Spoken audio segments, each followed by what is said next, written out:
Watch!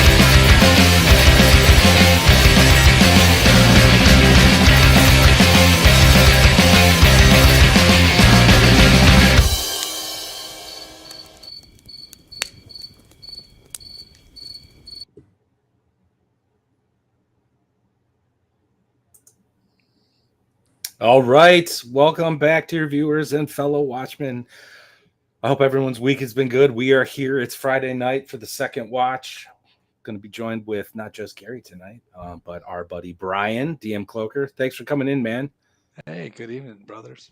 How's it going? Disco. Oh, Disco's in the house. Hold on 1 second. Super chat, $10. Thank you, Disco. Yard Dog brothers and Sword Sisters. Just got done painting some dwarves and terrain for Stonestein. Yes. Looking forward to this discussion on gaming in the fourth dimension and how it affects one-to-one time. Well, that's an interesting question. Interesting. Yeah, we'll definitely have to bring that up. I have a feeling the word Braunstein might come into play here. So I thought we might avoid that topic tonight. I thought that might just get skipped over. It is everywhere, dude. It's fucking everywhere. Obligatory week introductions. Matt, you doing gaming? Not this week, sadly. My son has been ill, and I've been hard at work, working on my Shadow Dark horror anthology. Coming along, I'm really excited about it. I did make characters for Barrow on Borderlands to get into that West Marches game, but I've just not have been available when they're gaming, so which kind of is a bummer. But yeah, that's no gaming on my end this week, sadly. Brian, why don't you run us through your weekly gaming schedule so that we can all puke in jealousy? I'm in my two a week grind for the most part. I got my Shadow Dark couples game tomorrow with the 3 married couples. That's the whole Midnight Sun, and it's just been so fun just to see that evolve with new players to the system, and several of them that are actually new to the hobby. And then I've got my my hardcore 5e game on Sunday. I know I can't say Voldemort systems here, but yeah. No, it's okay. You can say whatever you want to say. We're gonna mock you mercilessly. But go ahead. Fine. I deserve it. It's cool. Tell him, say it. Just say the words.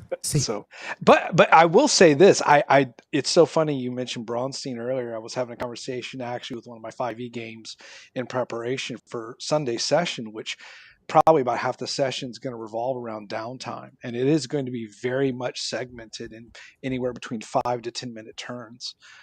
And I brought up the whole Braunstein piece of that, and he's like, "What's that about?" So I got a little hook. Like I've cast a little something there to start having some dialogue. So. We got to get Max on here before. Bring Max. I didn't get to do any gaming. Life's been crazy. It is what it is. Let's get Max on here because we're gonna get into shit. Yeah. But one more thing, I just want to do some quick news because we had Matt D'Amico on last week. He hit his Kickstarter 4,000, a little over 4,000. So if you backed it, you're going to be getting another 3 adventures, levels 1, levels 2 and 3, and then 3 and up. So and if you recall, his gauntlet adventure, his funnel is like the beginning of like a campaign. So I'm really excited about that. VentureCon is next week. I'll hopefully be streaming from VentureCon. That'll be fun. Fingers crossed. And I don't know if you saw this, Gary, but Hell March, your favorite thing in the world, hit gold bestseller at Drive-Thru. You're welcome. Good job. So, well done. Listen. I just wanted to throw out some positive news. No, that's real positive, and I'm really glad. I think that book's going to open up a lot for. I think it's what fighters have been missing for 50 years. You know what I mean? I think it's great. So congratulations, Alchemic. Congratulations, Matt. Good job, Matt. Did you real quick? Oh, we got to get Max on. There's so much I want to talk to you guys about. It's been too long, but we got to get Max in here. All right, let's get him in here. All right, Max. Hello, good evening. Thank you for joining us, man. My pleasure. I would say so far coolest looking guest we've had. The backdrop and the kitty shirt. Like, we honestly have no sense of style here. How you doing tonight, Max? I'm doing fine. We just wrap up the mini campaign. I heard you talk about the gaming of a Dagger Art yesterday. We Oh, wanted to you've been try playing that. Daggerheart. Yeah, we did 3 sessions, and I don't think I'm gonna go back to it. Oh, Okay, funny story. Funny story. I've been talking to another streamer, and we've been thinking about doing a joint thing where we read the game, we talk about the game, and then our two channels like run a game together, and then we'll have like a powwow about how it is. So Yeah. I'm curious of your opinion, but at the same time, I don't know if I want anything spoiled. But you weren't a fan. No, it didn't suit our style of play, which is something we can talk about later on too as well. You know, it's gonna come through the conversation. I'll probably use it as an example later on. absolutely. And Matt, you know that I love you, but every time you send a message about playing Daggerheart, like I'm like, okay. Come on, it'll be.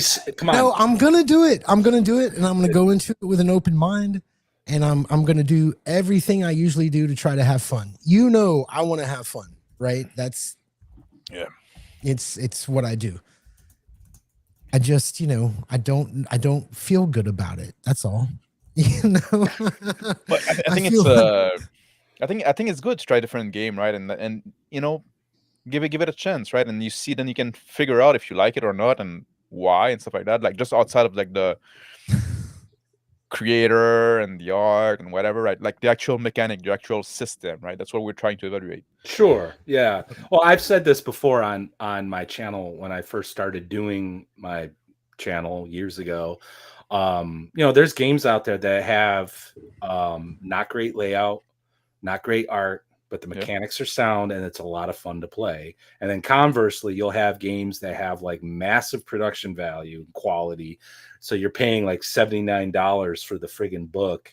But it's kind of like, it's just not fun. So like, why are you paying that kind of money for it? So I agree with you. Like, strip away all the BS. Are the mechanics good? Are you going to have a good game session? And that really should be the question.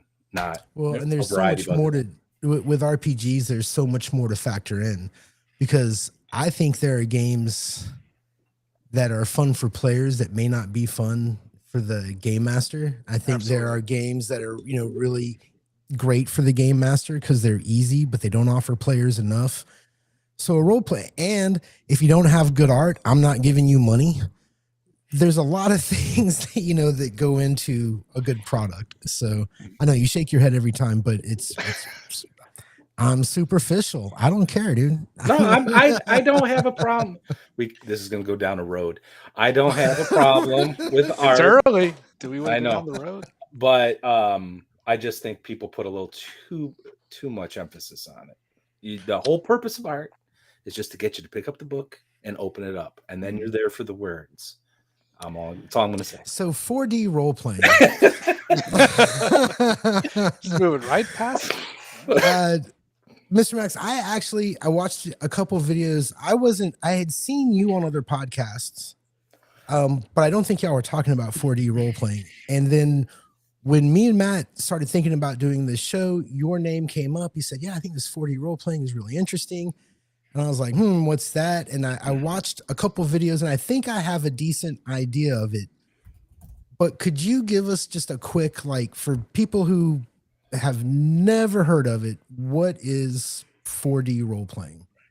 Yeah, the term 4D role play came out of like the conversation we had at some point, and Shauner was a lot involved in this conversation. Rest in peace, Shauner. But like we were talking about and the way we define it is what people are looking for the game, right? And we make those level of involvement in the game, if you want, which we came up with as dimension, right? Like, so the 1D player or the social gamer, like you come to the table because you want to hang out with your friend, right? The game is more like a pretext than the actual activity you're doing, right? So you're gonna drink some beer, eat some pizza, make some jokes, and the game is what keep you together. The 2D gamer are gonna be the one that's gonna pay a little more attention. Like they're more focused on the game, they're more serious about the game, but really the game as a game, right? They're gonna be the builder. They're gonna do the character build. They're gonna do, or even the story gamer are gonna be that. Then we had the 3D game, which is what we had before the 40, which is the you stay in character the whole time. So now, like, what you're looking for the game is this role play, this immersive experience. So you're not gonna do out of character question. You're not gonna come and ask random question. You're not gonna do like a test driving your turn, like we call, like, you know, like, oh, what would happen if I do this, right? And like, you want to figure it out, you have to do something, right? It's your turn. Tell us where you're at. Tell us what you do. Tell us what you say. That's all you do in your turn, and you do that in character as much as possible. Obviously, sometimes you have to talk mechanics, like, you know, you make a dice roll, you have to say the result, and the GM's gonna see if you succeed or not. But you don't ask, or like, you don't ask the GM, oh, is the door locked? Well, how do you know if the door is locked? Tell us what your character do to figure that out. So you just say, I go check if the door is locked. Now, instead of asking a out of character question to the GM, you role played your character. You said what your character was doing. And the 4D is another layer that we added on top of that, which we call the co-creation. And it's when you can assume as a player that things would be there without needing to ask the GM, right? So if you're in a bar, you can just say, I pick up a bottle from the table next to me. You don't have to ask the GM if there's a bottle. You don't have this event to say in character, I look for a beer bottle, and the GM would say, yes, there's many beer bottle around. It's a bar, right? It's like, so you can just assume it's there, right? You're in a sewing room. You can say, I pull open a drawer and pick a pair of scissors. Yeah, there would be scissor there, right? It makes sense. So it's just like cutting this little thing, those little like interaction, those little back and forth that was needed, so you can go much faster. You walk in the wood. You can say, like, I pick up and I bend down and I pick up a stick or a rock or whatever what you need, right? All those things that the answer would obviously be yes. Just assume it's yes, right? And do it. So what we found out that allows you to do is that it allows you to fill in the blank in your mind. When you picture the scene in your mind, the GM can make the description. He doesn't have to describe every little detail. He can set the vibe and stuff like that, and you can fill in those blank and interact with those blank. And you interacting with the world, fill in those blank for other people around at the table as well. So it make an experience, in my opinion, you make the role playing experience much more vivid, much more immersive, because now you don't have to walk around in an empty room until somebody has been explicitly stated by the GM. Mm-hmm. Do you have you ever had an experience where anybody's sort of tried to do this and they just what's the word I'm looking for? Like, I guess it seems to put more on the player than what I think a lot of players are used to. Yes. So do you have people who try this and just are like, no, not for me? Or is it something, what's your general success rate, I guess? Like, how do people take to it? Uh, because, like, also you don't have to 4D, right, all the time, right? Oftentimes, like, when you're not sure and stuff like that, the problem sometimes we could have, like, is like people trying to interject too much, right? You're not supposed to give yourself an advantage, like a winning, like, you know, you're not gonna say, like, oh, I go to the wall and pick up this +1 sword that is like over the mantle, right? That'd be like pushing it too far, because now you're putting something in the wall that is not obviously there, right? It's not like you cannot assume it to be there. So those are the problem we have, and you could play with somebody that doesn't want, is not comfortable with interjecting this thing, and even sometimes yourself, like, you say, like, I think this would make sense to be there, but I'm not sure. Like, you know, I'm not sure if somebody else would see the same thing, right? So then you can go back to looking for something, right? Looking, like, you know, I open the drawer and I look for a knife, right? There's a good chance it's there, but maybe if the place has been deserted for years, maybe not. So then, you know, if you say, like, there's kind of this chance that it's not there, you can go back to just, like, be in character looking for something. So that's the way we deal with it. So there are some people, I guess, that see that and say, that's not for me. I don't want to, like, what we often see, like, the people, like, just, there's some people that just prefer being able to just ask the GM question. I guess, you know, maybe they see that as easier and stuff like that, or they don't feel comfortable to, like, immerse themselves in their character. Right. So that happen, and Yeah. that's fine. You know. Right. On that note, I have a follow-up question, but I highlighted a few comments here. A nerd's nerd. Hey, thanks for showing up. Really appreciate it. I think she means this sarcastically. but the GM doesn't take 15 plus minutes setting the scene. How am I supposed to get bored and check my phone? I think this 4D sounds like it's something that would resolve that issue. And then Zonalar, thank you for showing up. Yes, players should participate in the game. Stop being a human die roller. The DM is not your dancing monkey here to entertain you. Yeah, I 100% agree. I actually did a reaction video to something I saw on Reddit, of all places, a little while back, where a DM had a really bad experience. It was just like, I'm never going to DM before, precisely because their players expected that DM to be Matt Mercer. The follow-up, though, I wanted to ask is, and this is a criticism, and it's not really a criticism as much as it is more of an observation. Similarly to that I have for like the Bro SR way of play, it seems like you need to have, for this to be successful, you really need to have everyone on board. Like and really have to like sort of prep and be like, hey, this is what we're doing. So do you have like a vetting process of sorts? I know the Bro SR have their process. Do you have one? Yes, we absolutely have one. And we do like those social contract in session 0 when we discuss like this is the expectation we have. And oftentimes nowadays, right, we have our groups and our group of players that we kind of understand each other and we know what we're doing, right? I often play with the same guy. Sometimes I go in different group, but that are into the 4D kind of sphere, right? So we kind of like set expectation. Now, just by saying we're going to do this 4D game, people are familiar, they kind of know what to expect, but we still want to discuss it in session 0 and say like, well, this is how we do it. And sometimes we try something that doesn't work, and then we have to talk about it off stream or well, oftentimes on stream, but off game, right? And we say, okay, we had this problem here. How are we going to solve that? You know, like we did like at some point like insanity. How we deal with insanity in 4D without having the character take the player agency, and then we have those 2-hour, 3-hour discussion about that, and like our co-creation. How does it go too far? I even put on my website drunkenclericgames.com if I can plug my Yes, you can. I'm looking it up right now. drunkenclericgames.com. Hit like and subscribe. Buy Matt's stuff. Shill.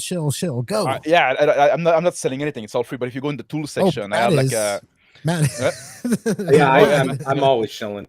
Well, not really, but yeah. But if you go in the tools section, I have like this. I made like this checklist of co-creation, right? That for somebody like you, so it's divided like NPCs and environment and object, like what goes too far, right? So try to guide a bit this conversation if you're new to it. But yeah, so it is something that we need to discuss, and everybody needs to be on the same page, and also you need to like it's I trust gaming. Like my friend Crispy would say, like, you know, you need to have people that you know you can trust. They're not gonna try to cheat. And then, you know, don't waste your time playing with people like that. That's what I would say. Hey Matt, can you highlight Daryl's comment real quick? He says, "Stay in character, speak in present tense, describe your actions." Is that a fairly accurate? Yes. Yep. Yeah, that's usually what we like. You don't want to and we are big. I'm a big advocate of shorter turn, right? Take shorter turn, do one action, and take more turn. If everybody does that, you can take more turn. But then also it doesn't lock you into an action. Like, you know, if you people like try to say, oh, I'm gonna do this and this and that, and then, you know, well, just tell me what you're doing now. Just tell me where you are now, what you're doing now, what you're saying now, right? Just like, don't project yourself in the future because things might change because somebody else is going to do something. And now we don't have to retcon like, oh, actually, I'm stopping what I'm like. Well, now you told me what you're doing. You were about to do that, right? So don't do that. Just like, you know, take a short turn. Like, you know, I start moving toward the door. That's a turn. That's fair. Yeah. And somebody else can do something else, and or the GM can say, oh, as you approach the door, the floor is quite creaky, and then it gives you the opportunity to stop and say, oh, wait. You know, because you didn't say like, oh, I moved to the door and open it and stuff like that, and then like the GM cannot interject something, or or another player would say like, oh, I raise my hand and say stop. Let me check for trap, right?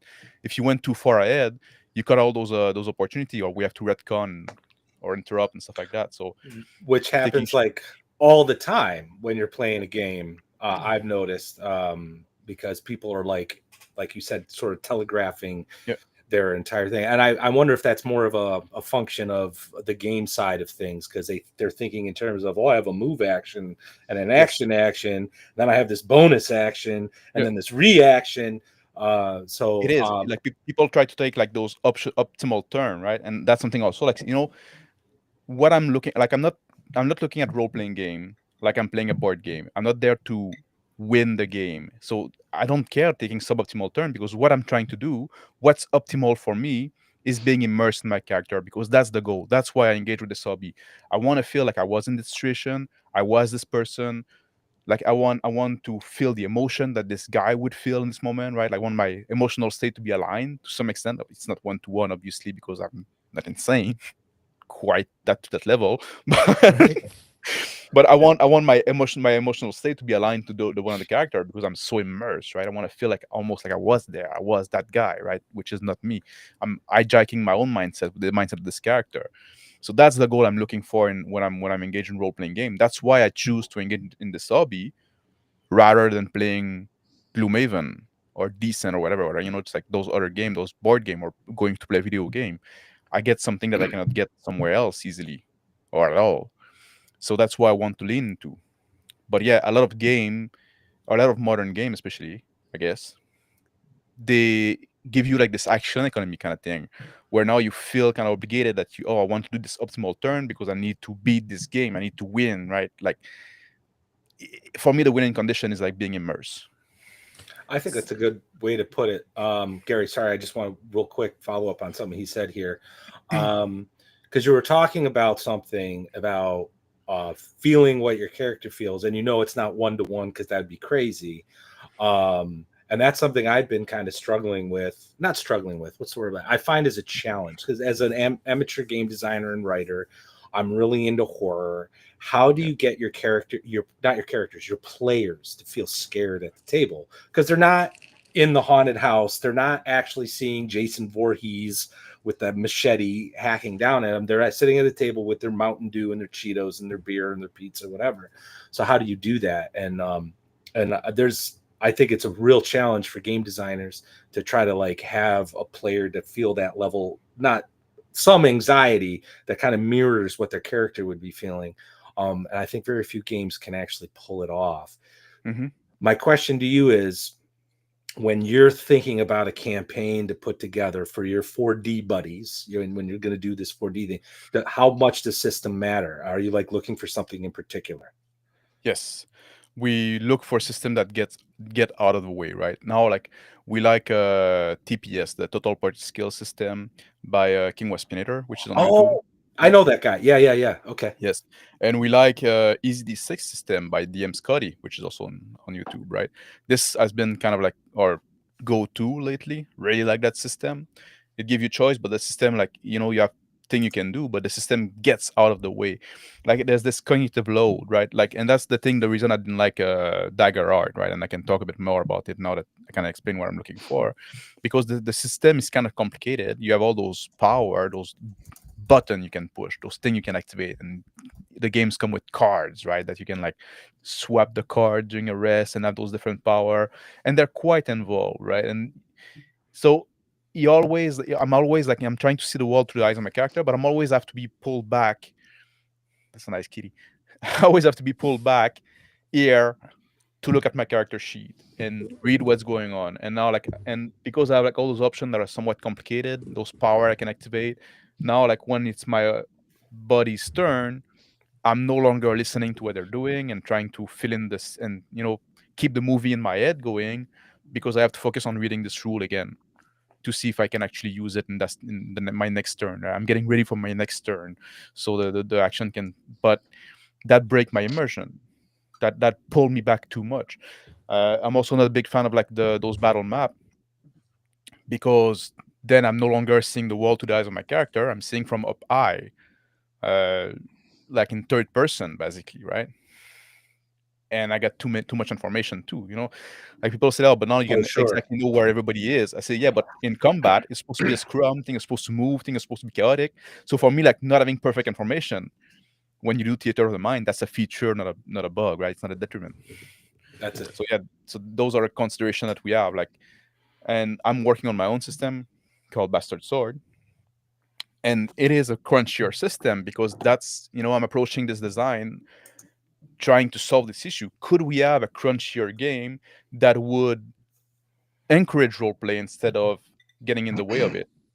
I don't know if I'm going to succeed. I'm trying. I'm trying hard. Yeah. It might crash and burn, right? It might not work, but it's kind of like an academic approach to it in a sense. So I've been working on it, trying to see like, would it be possible? Because oftentimes we lean toward like more rule light games, but I also like a system that has a bit to Python. I just don't want it to be too distracting. I really enjoy Easy D6, and I've always viewed it as something. I'll play this as a one shot, or I'll play it with the kids, or if somebody says what's a role playing game, I'll pull it out just because it's so quick, to do and so easy. But that leads me to a question, because sometimes rules light systems are often viewed as systems that aren't going to be good in the long run, for the long term, right? For that years long campaign. Yes. And so I'm curious, like, do you like to do short? Me, myself, if I'm doing something that has a story or a, goal or whatever that might be, I prefer it to be shorter. I like to do, 8 to 12 sessions, or, sometimes not even that much. The players have a goal. Once they accomplish it, campaign's over. Maybe we'll come back to it. Maybe we won't. I'm right on there with you. Like 8 to 12 session for me, like that's a very good number. The longest campaign we did was like since we did the 40 thing was like 13 session, and it was with Easy D6. And I find like oftentimes like you had a chance to explore the premise, and especially like when we cut out all this out of character talk, and when people don't test drive their turn, you can do a lot in a session. It free a lot of time. Like if every time like somebody's doing, like every turn somebody's doing something, and it doesn't take 45 minutes to have a turn right around, then you can do a lot in a shorter session. And when you have like 12 of them, you did like explore this character a lot, explore that world, explore that premise, right? And then it's a good time to wrap up. And I'm not against coming back to that world later down the line, like let's see like 5 years later, right? What would happen to those characters? Or like, let's go back to that world with new character, or a new crisis with the same character. Like those can be fun as well. But like, yeah, I do tend to prefer like a shorter campaign. Like for me, like saying like, we're gonna play the same campaign for 18 months or 30 years. Like, well, I think that depends on the system, because on Matt's server right now, I'm running a West Marches style OSC game. And as the dungeon master of that, I feel like for the rest of my life, if I'm going to play D&D, I may as well just do it here. I've put all the work into it. It's that system is, when you're playing it, it feels more like a game. Here are the rules, step 1, step 2, So, but also if you do the West March, I guess like every player probably have more than one character too, right? Yes, sir. Yeah. Yep. So that also solve this issue, right? And I think that's one of my favorite things out of everything that I've gotten from this, is seeing players be like, oh, I've never played a magic user before. Well, here you go. At the same time, I do wonder, could you, obviously I've got 10 players right now. I'm shooting for more. I don't know if I'm going to lay the 4D thing on them. That might be a little harsh, but what I do wonder is if you had a dedicated group that, played every week, do you think, most of our viewers do old school games, do you think an old school game like OSC or, whatever it is could fit the 4D mold? Do you think 4D can fit that? Absolutely. We did a campaign with World Without Numbers. So that's pretty much like old school, right? Like close enough, I guess. I guess it's in is that it considered OSR. It depends on Yeah. who you ask on Yeah, Twitter. it's I like think it's on the line. I think it's in that OSR ambit. I think it's fair to say Yeah, because it's at least OSR adjacent. yeah. There we go. All those labels everyone likes to come up with. Yeah, but and it worked well. It's like it's not my favorite type of game for different reason that has nothing to do with 40 per se. And we did also a campaign playing 5e even, right? Just like so you can do it with any kind of system if you really want to. Some system gonna make it easier, some system get more in the way. But the old school, the OSR type of game, they usually work, and it's just like I think any group can just benefit from just saying, you know what, guys, let's cut out the out of character question. Let's cut out the playtesting the rule, the turn. Let's not play in hypothetical, right? Don't say like, oh, what if this, right? You want to figure out what would happen if you do this? Just try it and live with the consequence. I think every group could benefit from that, right? Like, I think that's a universal, in a sense. I think I'm kind of experiencing this with my in-person gaming crew, who I've been gaming with for decades. They're my boys. I love the guys to death, but they definitely approach the game from a two-dimensional standpoint. It's a tactical thing. They want to optimize their guy. In fact, one of the dudes that I will say raises the most objections to the way I do things. He refers to my games as playing an RPG on the Xbox on nightmare mode because I don't allow a lot of things, and I make sure we if we either stick to the rules or I don't allow a lot of that as you call test drive your turn. But that does still happen. And I find myself at times sort of allowing it because of mistakes I've made with conveying certain bits of information, or just a misunderstanding of a rule. So I'm just like, I'll Yep. Oh, there he goes. I'll retcon or allow redo or what. Yeah. That's a long-winded way of coming around. A lot of my players, while a vast majority of them are essentially 2D, some of them are really 3D. And ironically, it's the 5e player who started playing in my Lamentations game who has become a very 3D guy. Like, he's very into role-playing.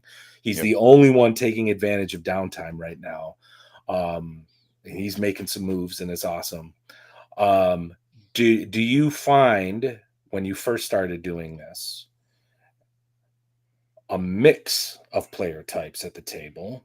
And do you still find a mix of player types at the table, or are you like pretty much like vetting, like, no, this is what we're doing? Does that make sense? We try to vet like 3D and 4D can mix, obviously, right? Just like, because like you don't have to 4D, like you don't have to co-create every turn, and you'd be insane if you did to it become too chaotic. That'd be too much, right? So, but because like we need to all look for the same thing at the table. That's the thing, right? If you're more into like this, I want to engage with the mechanics and this tactic, and I want like this kind of skirmish kind of game and have those combat and stuff like that. It's you're looking for something different from this hobby than we are. So I think it's better for everybody if we find different table to play at. So so then you can find a group that's going to satisfy this thing that you're looking for, and we're going to find our own table where we're looking for this different type, right? Working, like, trying to mix them together just wouldn't work. And I have friends like in this hobby that say, you know what, I like you, I like you as a friend, but like we're just not good to role play together because we're not looking for the same thing in this hobby, right? So and that's fine. You can do this hobby in different ways. Yeah, that's absurd. It's a very broad hobby, right? That's the thing, and that's not according to X. No, I'm just kidding. Well, anyway, I wanted to highlight. I'm being sarcastic to the Twitterverse. Gotcha. Nerds nerd. I wanted to highlight. Test your turn is ubiquitous because it typically overlaps with what are the rules of the game we're playing, and that leads to a question I have for you. How important is rules as written? to you is that? Like, or is there a lot of house ruling that you guys do? Like how do you handle those issues? We don't tend to house rule a lot. Like in the Horizon game, which is like we use EZD6 for a space opera kind of game, right? And so we created some rules beforehand to endeal like the space combat and ship combat and stuff like that. So those were all rule, but like at some point we defined them before the game and then wrote them down. So they are the rules now. Yeah, they are the rules now. But we don't tend to change that much rules in the game. But there's some rules we're just not gonna engage with. Just because they're not very relevant. Like because we often do like the round robin kind of format. So initiative oftentimes like we don't really worry about that. Because we're gonna decide like the initiative order at the start of the session and keep the same for the whole session, basically, right? We don't, even though like I think it's very important to consider encumbrance in games. We don't worry about that because none of us play a character that is going to try to loot everything he sees, right? Fair enough. So you did get me right in the heart because I love encumbrance, but okay. That's a very fantasy game trope. That's a very dungeon delving trope. If you're playing any other genre, and in game like, oh, you're carrying a crate of gold. You're gonna be slow, Yeah, exactly. But like the players we have, we the people I play with, everybody's gonna kind of self-regulate on that in a sense, right? They're all gonna, like nobody's gonna try to like pick up every sword you see, every piece of armor you see, every crate of gold. Like at some point, if it is trying to pick a crate of gold, like even in last game, right?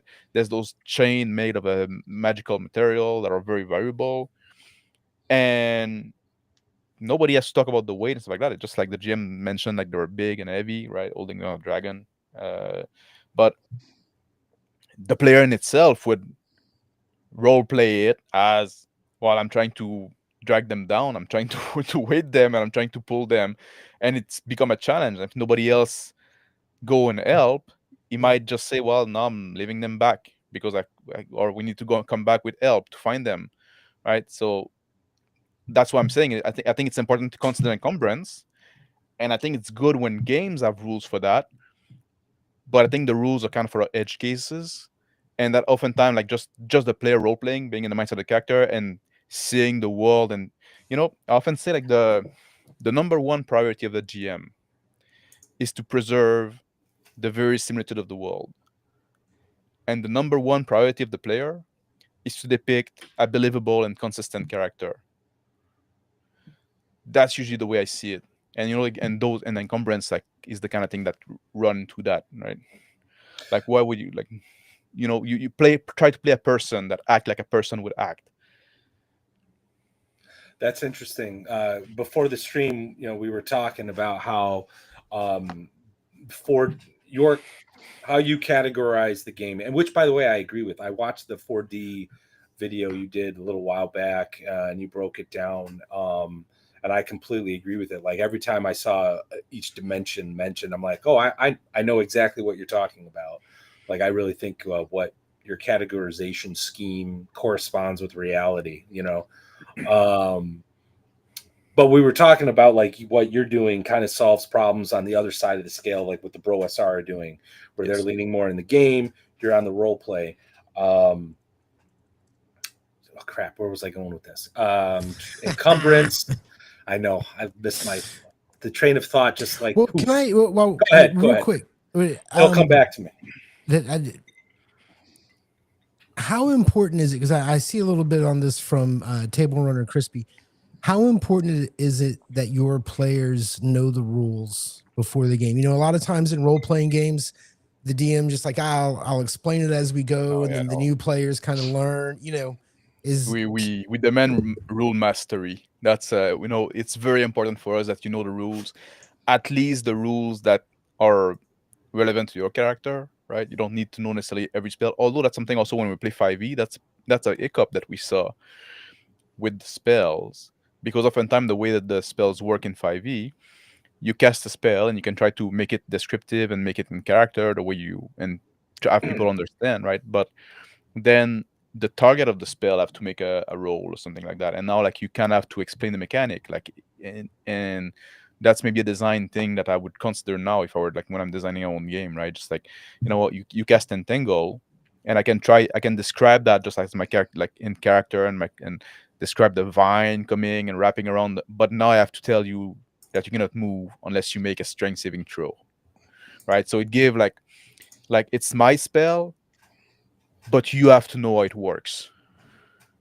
So those can be an issue, but like you should know, because we want the rules, we want to discuss the mechanics as little as possible during the session.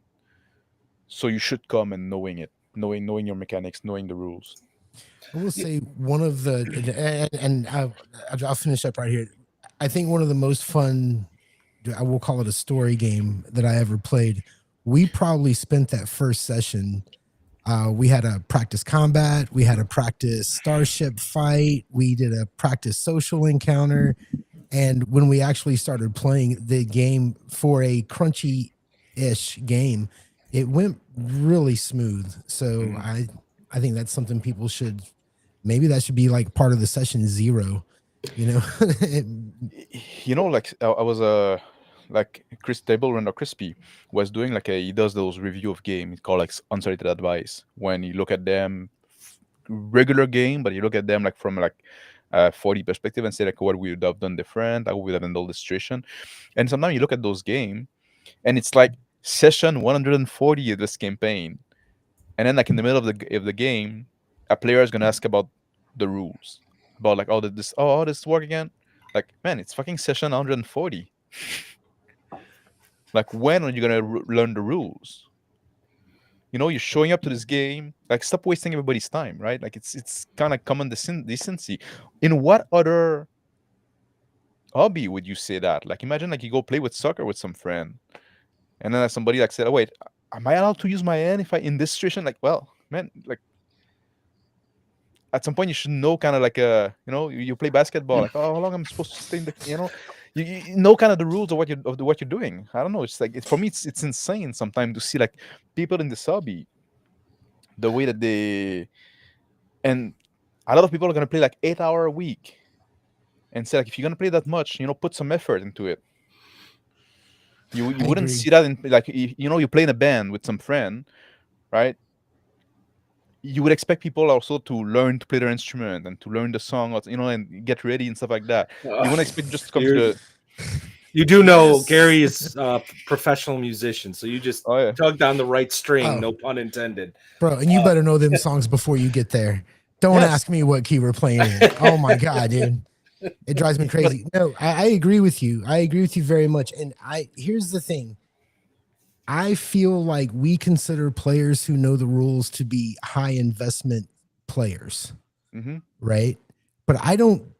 If I have to learn the rules and be an arbiter for everybody, and if I'm having to run the adventure and most of the time even create the adventure and the world it takes place in, I don't think it's too much to ask a player to know what the rules are. No, I don't. I don't think that's. I've started a bunch of comments, so we're going to be scrolling back here in a little bit. I brought up. Be right back. Table Runner Crispy's comment here because I actually used to game with a guy just like this. It became kind of a joke. But he was really invested in the role-playing side of things. Okay, so like he wanted to play the paladin. In fact, Crispy, I think you were on a stream or watched a stream that I was on where I talked about this guy, this player of mine. And he was 100% invested. He showed up. He was the young squire trying to avenge the death of his mentor and live up to his mentor's expectations and become the leader, blah blah blah. But every time, all right, I rolled a d20, blah blah blah. I think I rolled a 16. Okay, you hit. Roll damage.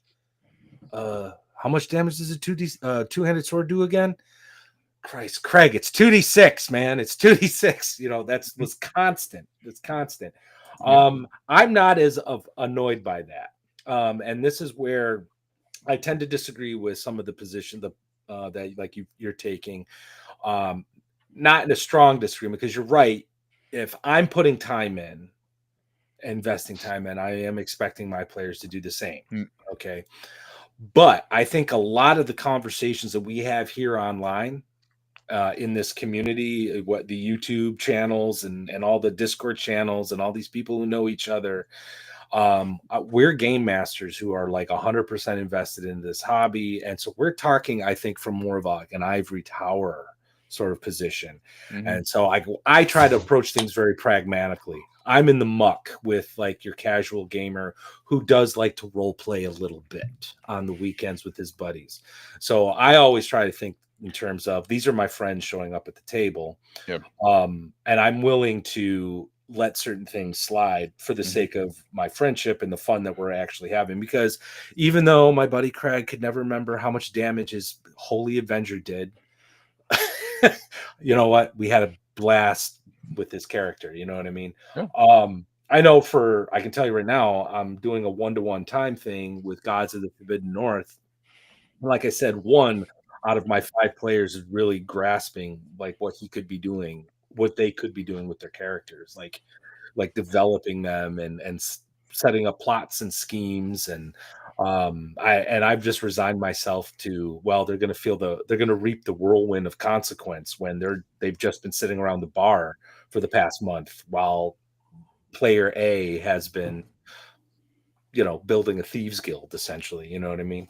So, let's see. Hold on one second. I just want to highlight. I want to get to some of these comments. I'm going to do Daryl Eric's last because that's an actual question. Sorry, I know I can talk a lot, right? Big mouth. No, you're good, man. No, this is about why you. You're here. That's why you're here. Otherwise, Gary and I will just get drunk and yell at each other.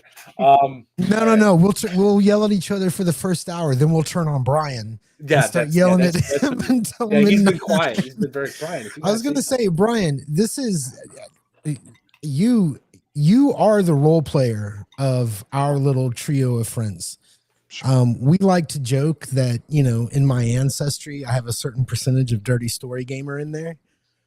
You are unashamedly like role play. Yep. I'm just curious. What are you've got to have some questions or thoughts, man. You're sitting there smiling.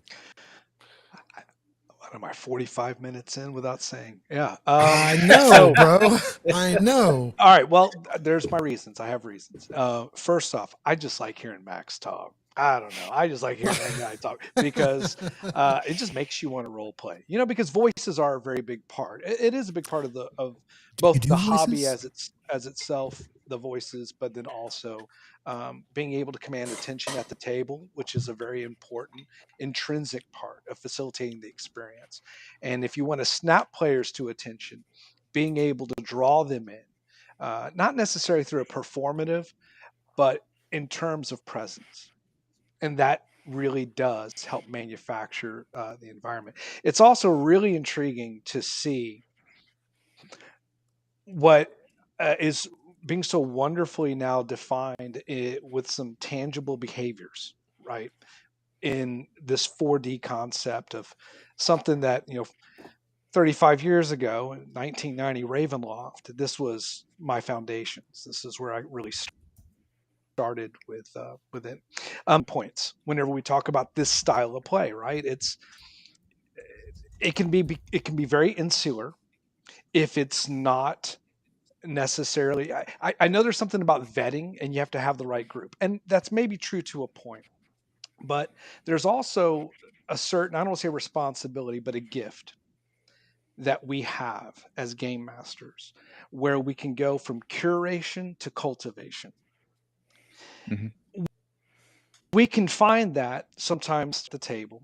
By the way, some of the best 4D role players are either game masters because it's in their blood, right? It's in our DNA. It's kind of what we do. Children, I found, because they don't know the rules and they just go right into it, and brand new players. So it's a fine line, like on how do you wind up kind of pulling on some of these threads. Now there was and I've took down more than a few notes because it's interesting to kind of contrast what Max and his group have really been kind of, 3.5 decades of what I see, and I hear so much of myself and my tables and the people that I've played with, either running open games or paid groups or just with all the women folk and such. And so, there's some things that are important to translate. Like, what are easy wins to get this across to someone who's interested in either playing or running these sort of games? You're going from permission to assumption. So that's a big tilting point, right? When we go from an environment where we're asking for permission to an assumption of the environment, it really does start to kind of blur the lines. We talked about horror a short while ago, and like, how do you get your players to fear? That's the wrong objective. You're not trying to get your players to fear. You're trying to get your players to engage.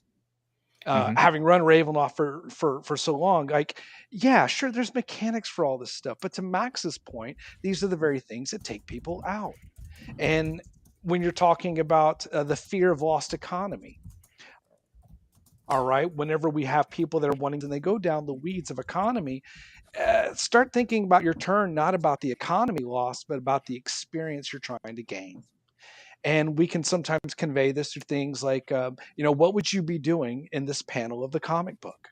What are you what's going on? And so we kind of create this segue as opposed to these kind of staccato, intermittent. So, but it's cool. It's cool to hear how we're latching onto these concepts. But there's tilting points. There's tilting points within all of this where there's a push-pull dynamic between what we're trying to achieve and manufacture, and then also how do we still maintain a table where there's people that are coming in as students that want to learn it. There you go. 47 minutes in now. I'm back to lurking in the shadows. Brian's observation. I just want to hear Max talking. Not one question, but if you just got here, Brian has summed up the first part of our show. I want to get to some of these starred comments. Hold on one second. Yeah, go ahead. All right. So Daryl Eret said this a while back, and I'm not sure what he was referring to. Can you tell us about the anchoring concept? Oh, yeah. Anchoring is and actually, like, it's funny because it's a term we took from I forgot, I'm blanking on his name now. He's not a YouTuber, but he's a great role player, and I forgot, I'm blanking on his name now. I'm sorry. Crispy is gonna tell me in chat, but apparently we use the term wrong. But now, like, it kind of became our term. When we talk about anchoring, is those little throwaway action that make you exist in the world, right? It's like sometimes it's like, instead of just like when it's your turn, even if you're not moving, even if you're not doing anything, if you're just going to do dialogue, right? Doing those things like, oh, I'm pulling on my lobe of the ear and I say this, right? Or when I'm drawing on my cigarette, puff the smoke out, and then look at the guy and say no, right? Those little, those little like motion, and they can also be used when you don't have anything to contribute to a scene, but you still want to, like, because we do the round robin thing, right? So your turn is going to come even if you have nothing to do. So you can have those anchoring action, right? There's two guys talking and you're there in the room, and you can just say like, oh, I'm sinking down the couch and putting my feet on the coffee table, right? That's your turn. That's fine. It's, you anchored yourself in the world in the sense that you're still existing in the world, right? You're not a floating head. You're interacting with the world. You're interacting with the environment. Now there's a coffee table too. If the coffee table wasn't mentioned, now it is. So you're also like contributing something to the scene, right? And it fight against this floating head syndrome. Those little thing, right? Like the last game I was playing in the Tiger Heart game, I was playing a cat. Oh Jesus! All right, I don't know if I want to play this game now. Wait, did you say, Max? Hold on, I want to clarify. Did you say you were playing a cat? Yes. Did you do this the entire time? Was it a manly cat? Yeah, you're a cat boy, right? Like an anthropomorphic cat, a cat samurai. Anyway, well, that's kind of cool. That's also like I was trying to because it's a cat with a human level intelligence, right? So then, but then you try to look for. I was interested in playing this character because it's also interesting to find like, well, he wouldn't just knock random stuff on the table because you elevated this cat to human intelligence, right? In a sense, right? So what would be left of the cat and how do you make it not just a bird, not just a human, right? How do you just not make a fur human? So find like I that's how I find this interest in the game. So like one thing he had this little comb, right? This little comb, and he was like in moment of stress, he would like brush his fur, right? And he had like this kind of like bushido kind of cat. So he's oftentimes like kind of like staying back and not saying much, trying not to speak when he doesn't have to. But then he would drag his comb and like brush the side of his face, those little anchoring action, and it tell you something about the character without having me to tell you, right? At some point you get it, right? You get it like, oh, now he's thinking or he's nervous or something. There's something going on in this character's head, even though he's not taking any action really, and he's not saying anything. He's just standing back, but he's still existing and he's still doing something, right? Mm-hmm. So this is what we call about anchoring, right? And I think that it's a good habit to have, and finding like those things, those automatic thing that your character do in those, because we all have those little thing that we do when we're not really paying Yeah, yeah. attention. I actually talked about this a couple episodes ago when we were talking about role playing, and I mentioned the one thing that your character can that your one thing that the character does that helps define Hmm. them and that helps characterize them. And yeah, I didn't use this sort of concept, so this is kind of interesting to me. But yeah, it's just like this one thing that your character does that kind of helps yeah, define, put the image in the players, your fellow players head, what your character's doing, what they are like, that sort of thing.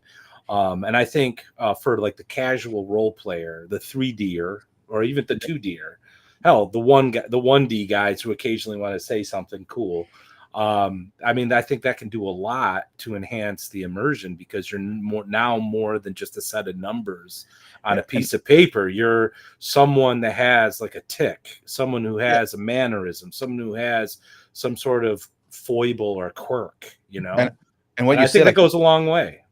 what you said there, like when you want to do something cool, right? And I think like if we say like we're always going to come back to you, you're always going to have your turn, and sometimes you can just like, if you don't need a turn, you can just like throw it away by those anchoring action. But like doing the anchoring action instead, like it's a way to pass your turn, but you're still doing something cool because you added flavor and depth to your character with just this little thing, right? You tell or to the wall or something like that, right? So it's a way to take away the pressure also of like every time your turns come, you don't always have to do something epic, because sometimes just doing this little thing that just flesh out the character a bit, And that's that cool it, in itself. yeah, I kind of agree with that. Not even kind of, I wholeheartedly agree with that. But it really does highlight how opposite 4D is from like the Bro SR, where they're focused on the game, Hmm. maximizing the competition, and here you're talking about it's your turn.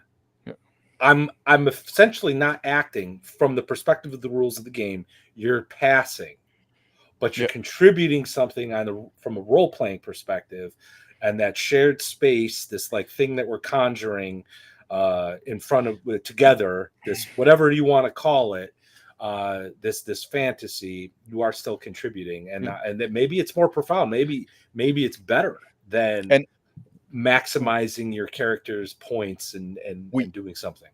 we use that a lot because like I said, we try to stick to a round robin kind of like, so everybody can get their turn, so you don't like, so you're gonna have a turn coming up, so you don't feel like when your turns come up, like it's not been like 15 minutes since you had a turn, now you feel like you have to do all this thing. You can just do like, you can feel safe, you can trust of just doing a little thing because your turn is gonna come back again, right?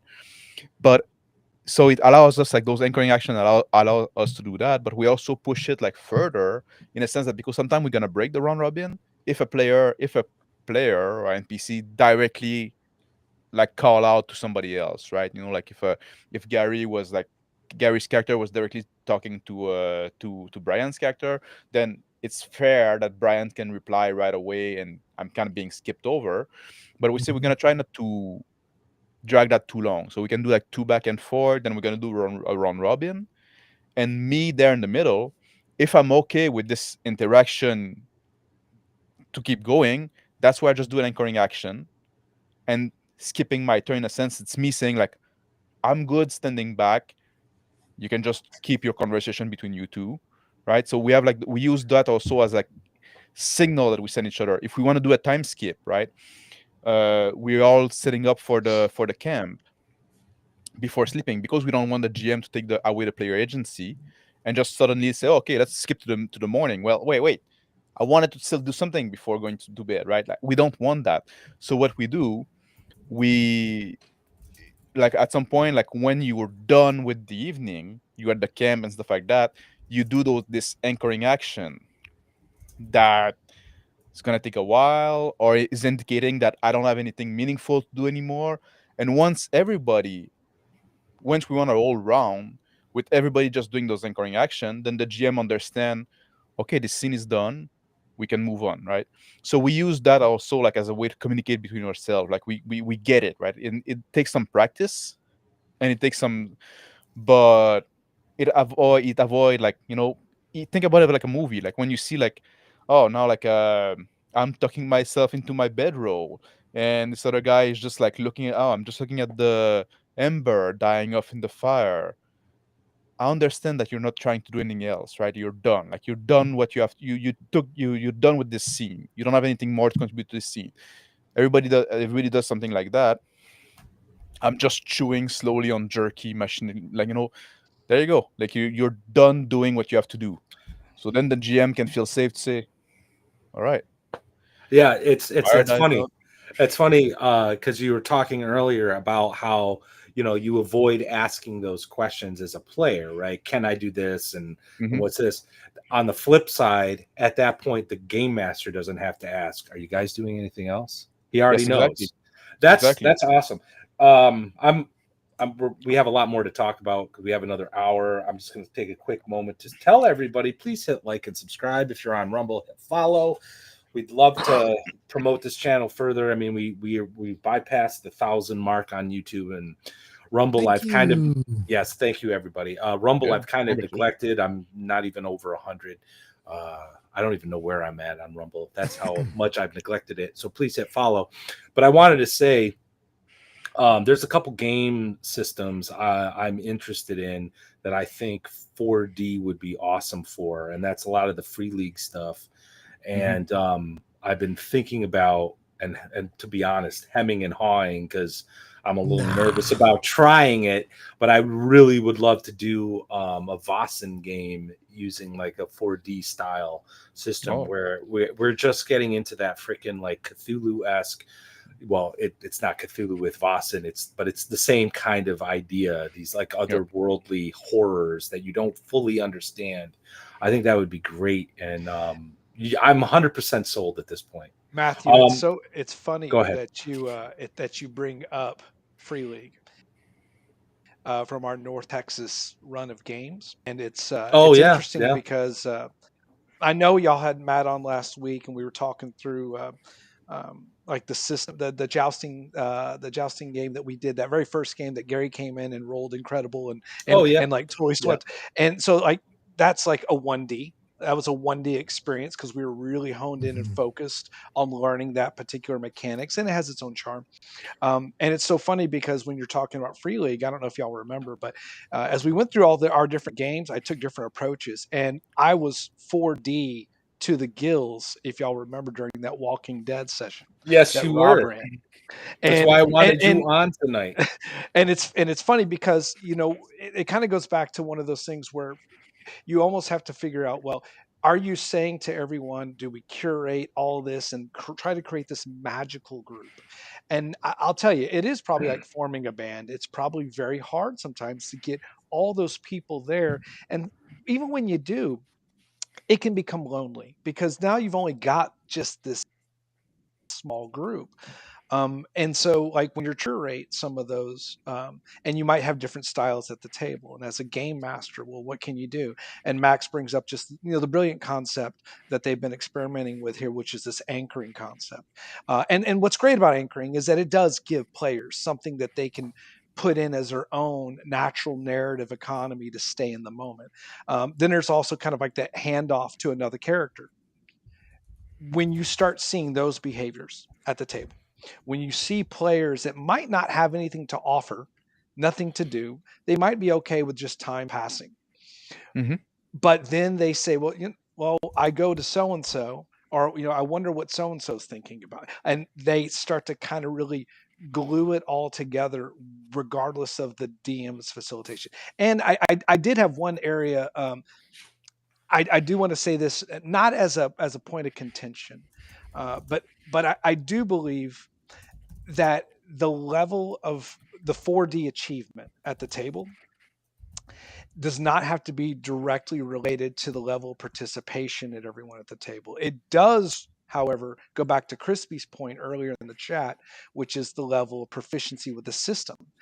And it's beautiful if your players are all proficient, and that's great to a point, but sometimes we know that that's a dream, because only there's X amount of investment that any player has proportionate to another.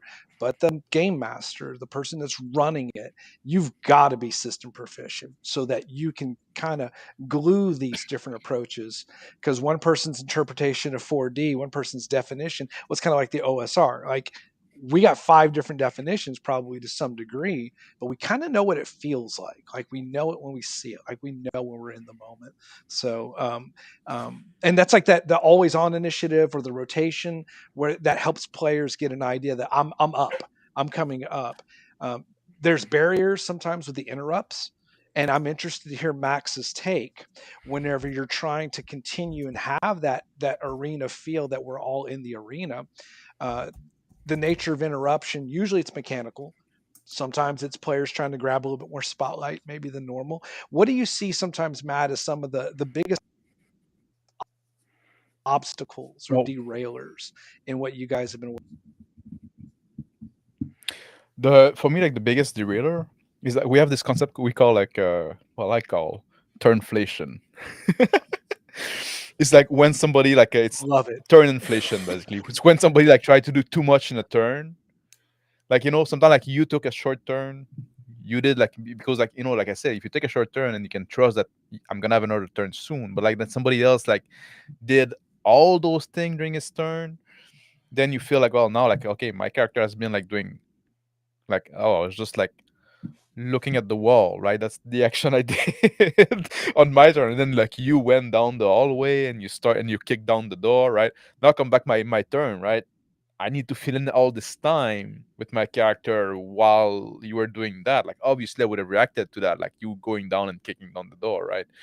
I would have stopped studying this tapestry or whatever, right? Just like, so that's a big obstacle. And, like, there's a thing, like, it's only like you say, like, it gets lonely, right? Like, I have my gaming group now that I'm happy with, and I'm not a guy that needs to game 5 times a week, right? For me, one gaming night a week is good.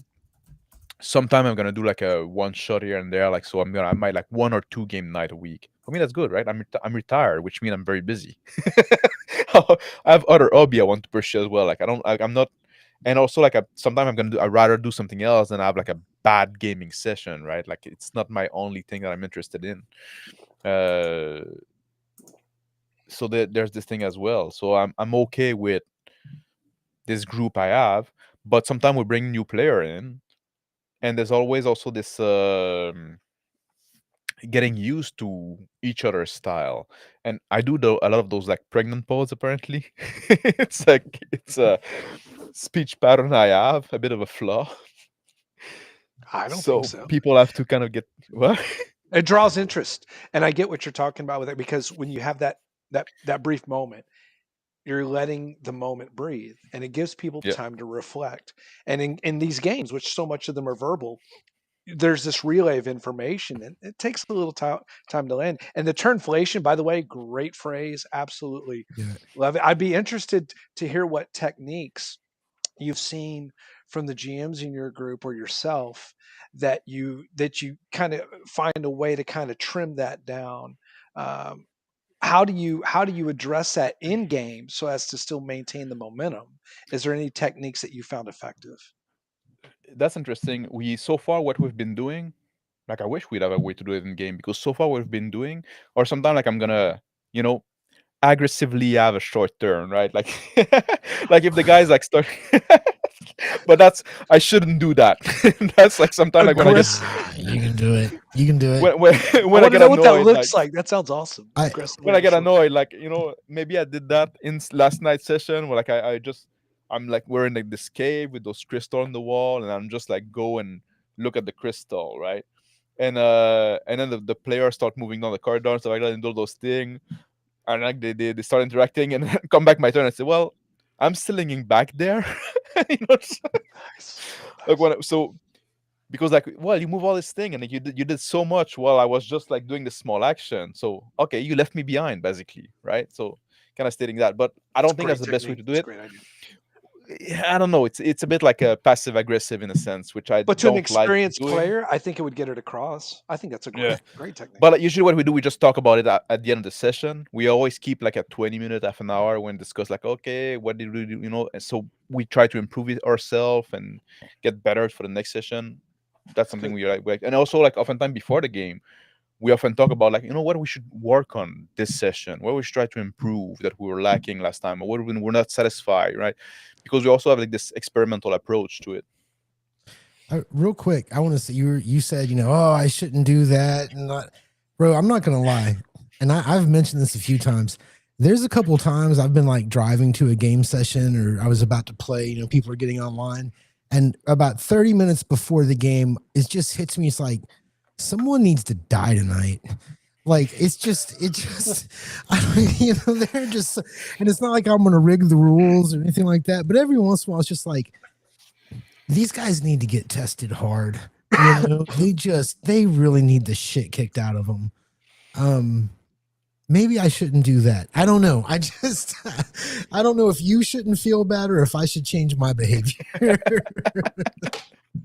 I have a follow-up to what you just said about the post-game, because I remember you mentioning this before, but I'm going to put a pin in that because Crispy has had a question in the wings for a while that I starred and I thought was interesting.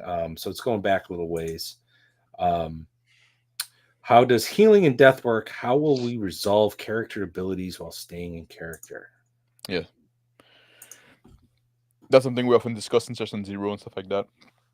Those kind of rules. Sometimes like when we try to play a game, oftentimes we're gonna see those rules like, oh, maybe this one is a bit more like, it's a bit mechanical. There's maybe a bit like, oh, we would deal with this rule. So something like, and dealing and healing and stuff like that. Oftentimes like, okay, this is how the system work. How can we communicate? Oftentimes we're gonna discuss that in session 0 or before the, because sometimes when we do session 0, we haven't read the rules really, like because we decide the system we're gonna play next right there, right? So we should try the system, right? And then we find a premise, and then we read the rules during the week, and then come session 1, then the following week, and say, okay, I had those issues with the system, so we're gonna take some time to discuss it beforehand. So when there's a rules like that say like, this seem a bit mechanical, this seem a bit complex, to stay in character, how can we deal with it? And then we try to figure it out, and we make an agreement that, you know, if you see that I'm starting to do that, that's what I'm doing basically, right? So I think that's what Crispy was referring to there, right? That's an example of that. I think there's and I saw a comment to this earlier. I don't think this works necessarily with every system, but there's the philosophy of yes and. Yeah, right? that's like that was nerds the trolling me. Yeah, hold on. Chubby's trying to interrupt my train of thought, bro. I'm intoxicated. Be chill, Chubby. How I would imagine, and you can, because I'm just trying to figure out if I'm on the right track here. That, and this is something like I was thinking of making a video called "Shut the Fuck Up," because as I'm running more games in this older style, I'm finding that the more I interject, the more it's an interruption to the flow of the game.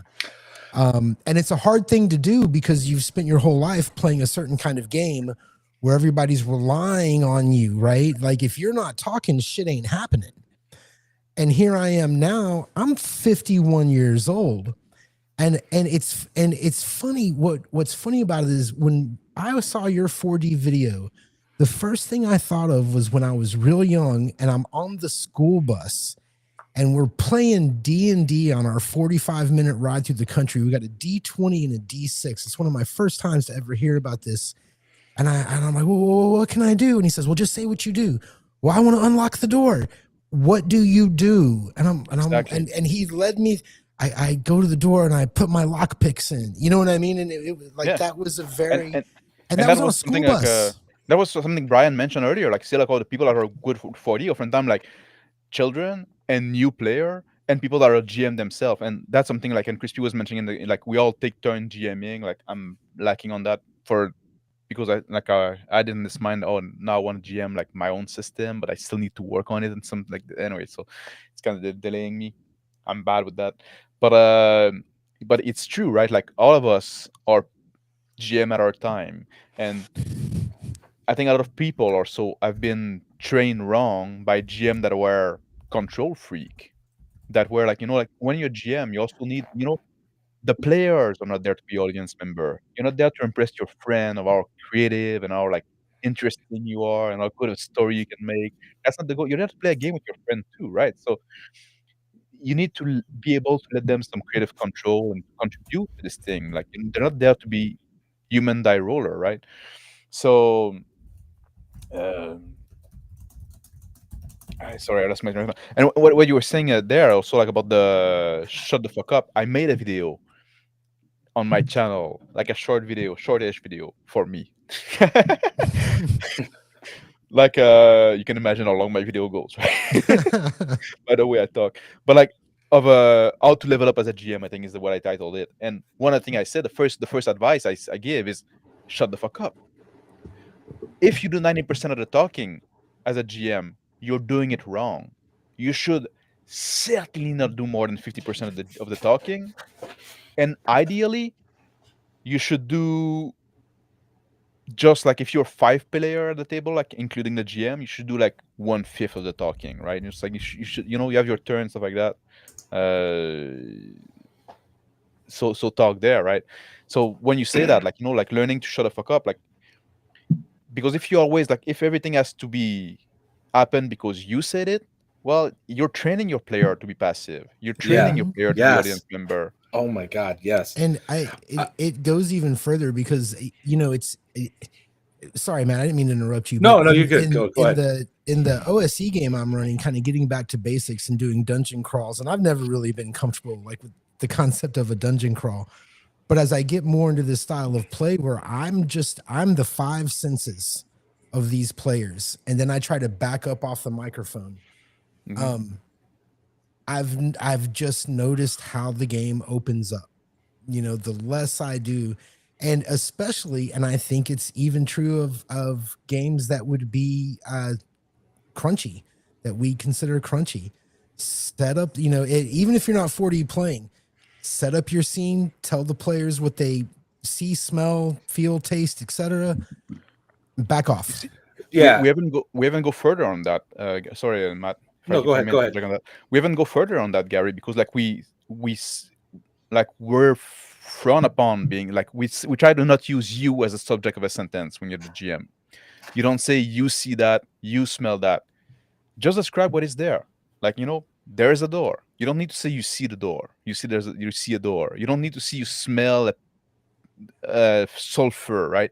You can just say there's a smell of sulfur, because then that leave the choice to the character, the choice of the player to decide if the character noticed it or not, right?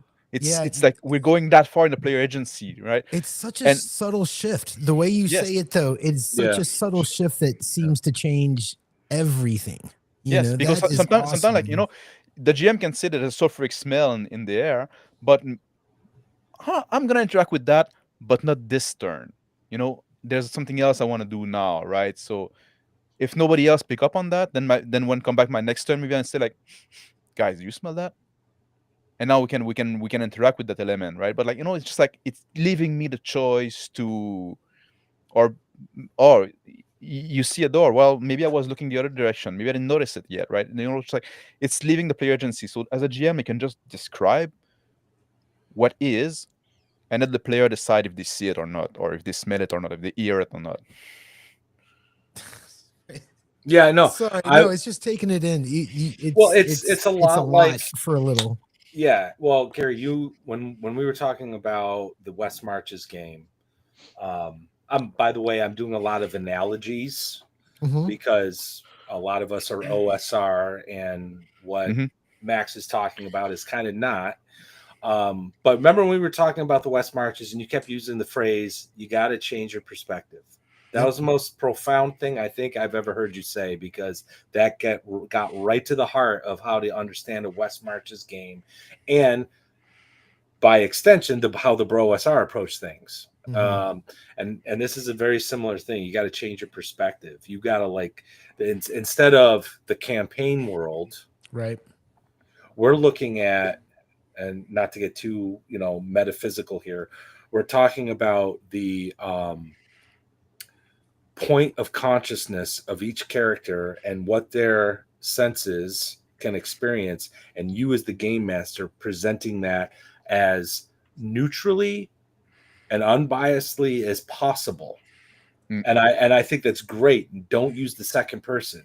Just this is what is happening. This is reality.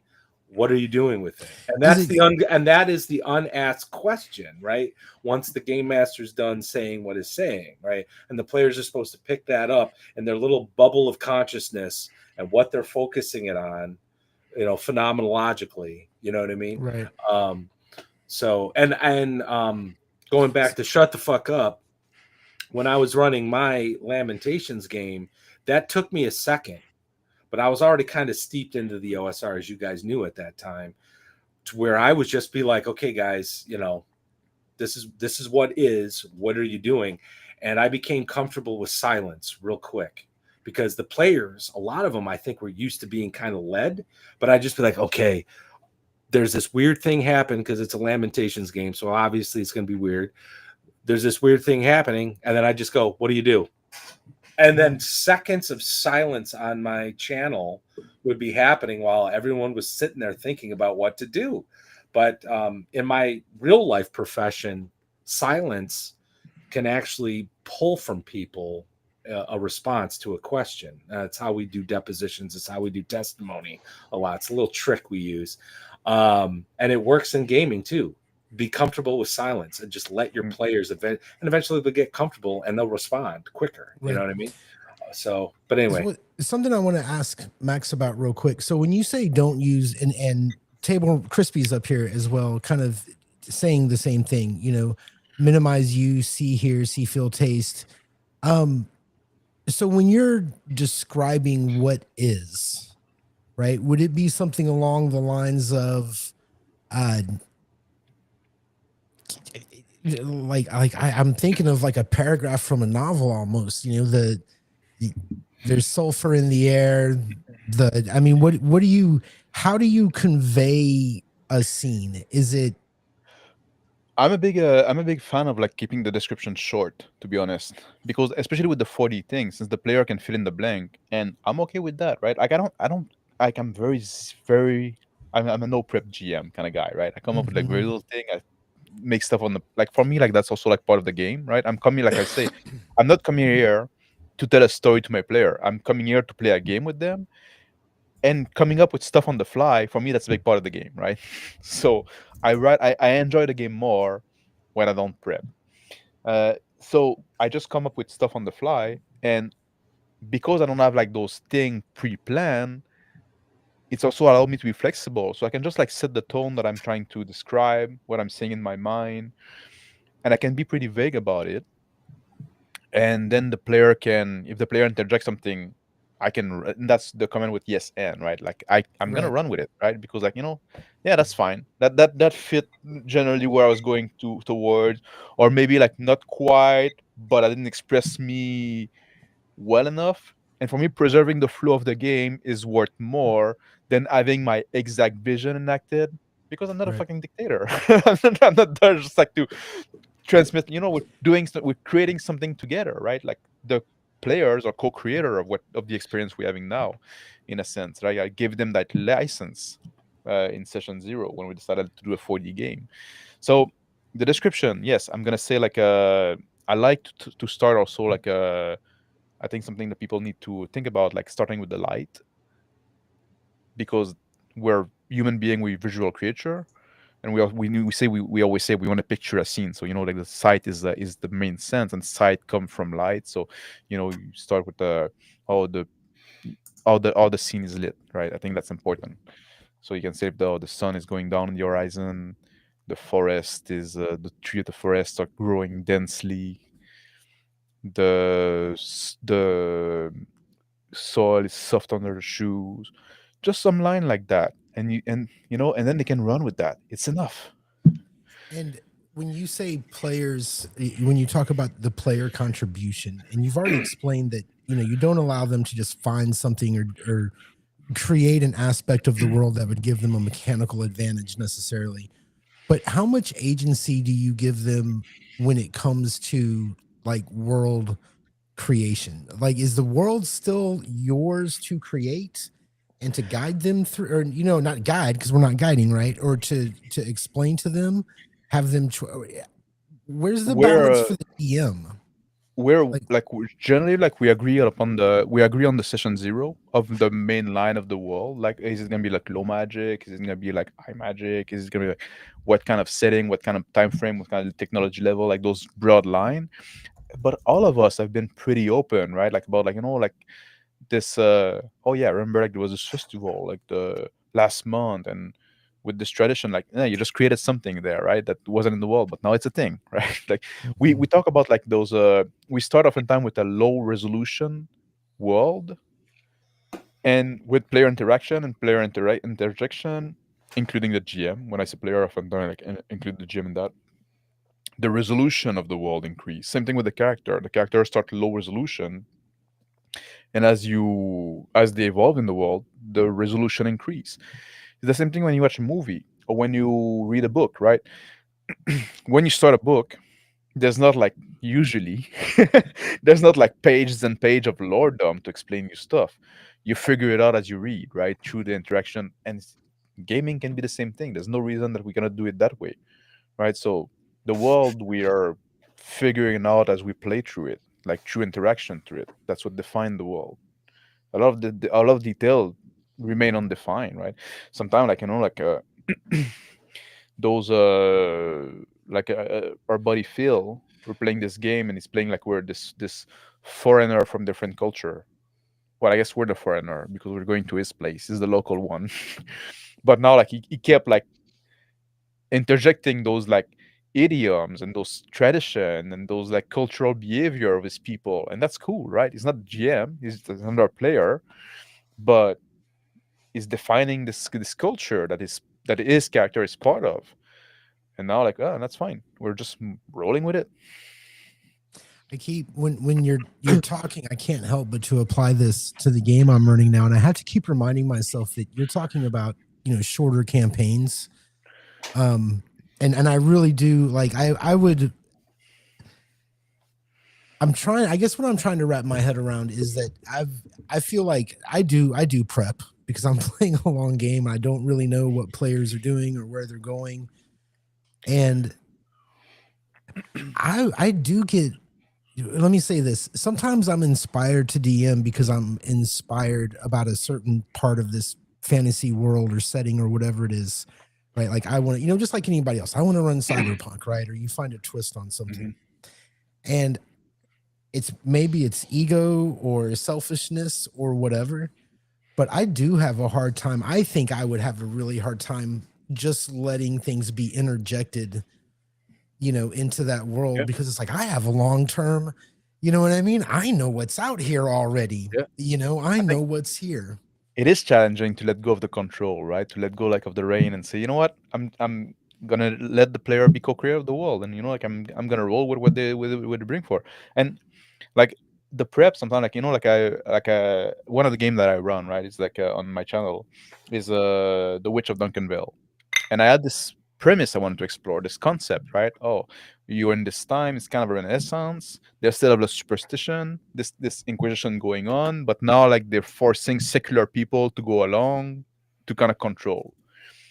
Are you interested to play that? And they say yes. So we make character fitting that role, and but that's it. And then we see what happened there, right? I have this idea like, oh, you're of the what get the roll the stone rolling, right? You're this party that is sent to this mixed party of like religious people and secular people and military people that are can find fall on either side. that are sent to investigate this witch in this village, and that's all I have. I don't even when I go there, I don't even know if there is a witch. I don't even know if like all the village, like then I just make it up as I go. But that's the premise. That was a premise I was interested in exploring, and it was a pretty good game, if I miss. But not like mostly due to my player, right? I had amazing player too. So, well, let me want to interject because there's a couple more questions from our chat, which has been on fire this night. Thank you guys. Thanks, guys. Please hit like and subscribe, bell icon, yada yada yada. I have to say this or Gary will kill me. All right. Daryl Errett had asked, are planned or prepped adventures conducive to 4D play? I assume you could do them, but to be fair, I've never been a fan of like I've tried when I was younger to do those module or those planet, and I always find like, there's so much work, and then like you kind of have to drive your player back on path in some way, or like you're 15 minutes in the game and then might as well throw it away because now the player went a whole different direction, right? Just like, so why bother? Why did I bother reading all this module? Because like 15 minutes in, the player doing something else. Either I force them back on the railroad, or I just say, well, might as well like, I'm gonna read the title.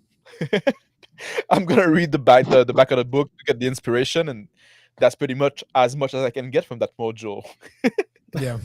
So even before like doing the 40 things, stuff like that, like I've never been a fan of this style of play personally, right? Just like and like I said, like for me, like being like flying on the seat of my pen, it's challenging, but it's a challenge that I really much enjoy. I'm a jazz guy, right? Yeah. Oh, fair enough, man. I got another one. It's kind of related to an earlier topic. But this is from Chubby. How do you deal with the players interrupting the GM before a description is finished? To me, what do you do is a cue to the players that I am done describing. I think I saw Crispy said they use silence as the cue. Yeah, that's what we usually do. We're just like, and also like our GM don't tend to drawn on, right? Just like we don't do like they usually don't do the box text, I guess, and the description are usually kept pretty short, so it's never really been an issue. And also we have like pretty good etiquette at the table. Like we try not to interrupt each other, and the round robin help a lot with that too. I'm also sure that your group is practiced as well. Like this isn't something a group is just going to get right, from session one. It's something that's going to take time, and it's a group. It's almost like a group skill, like playing in a team of something.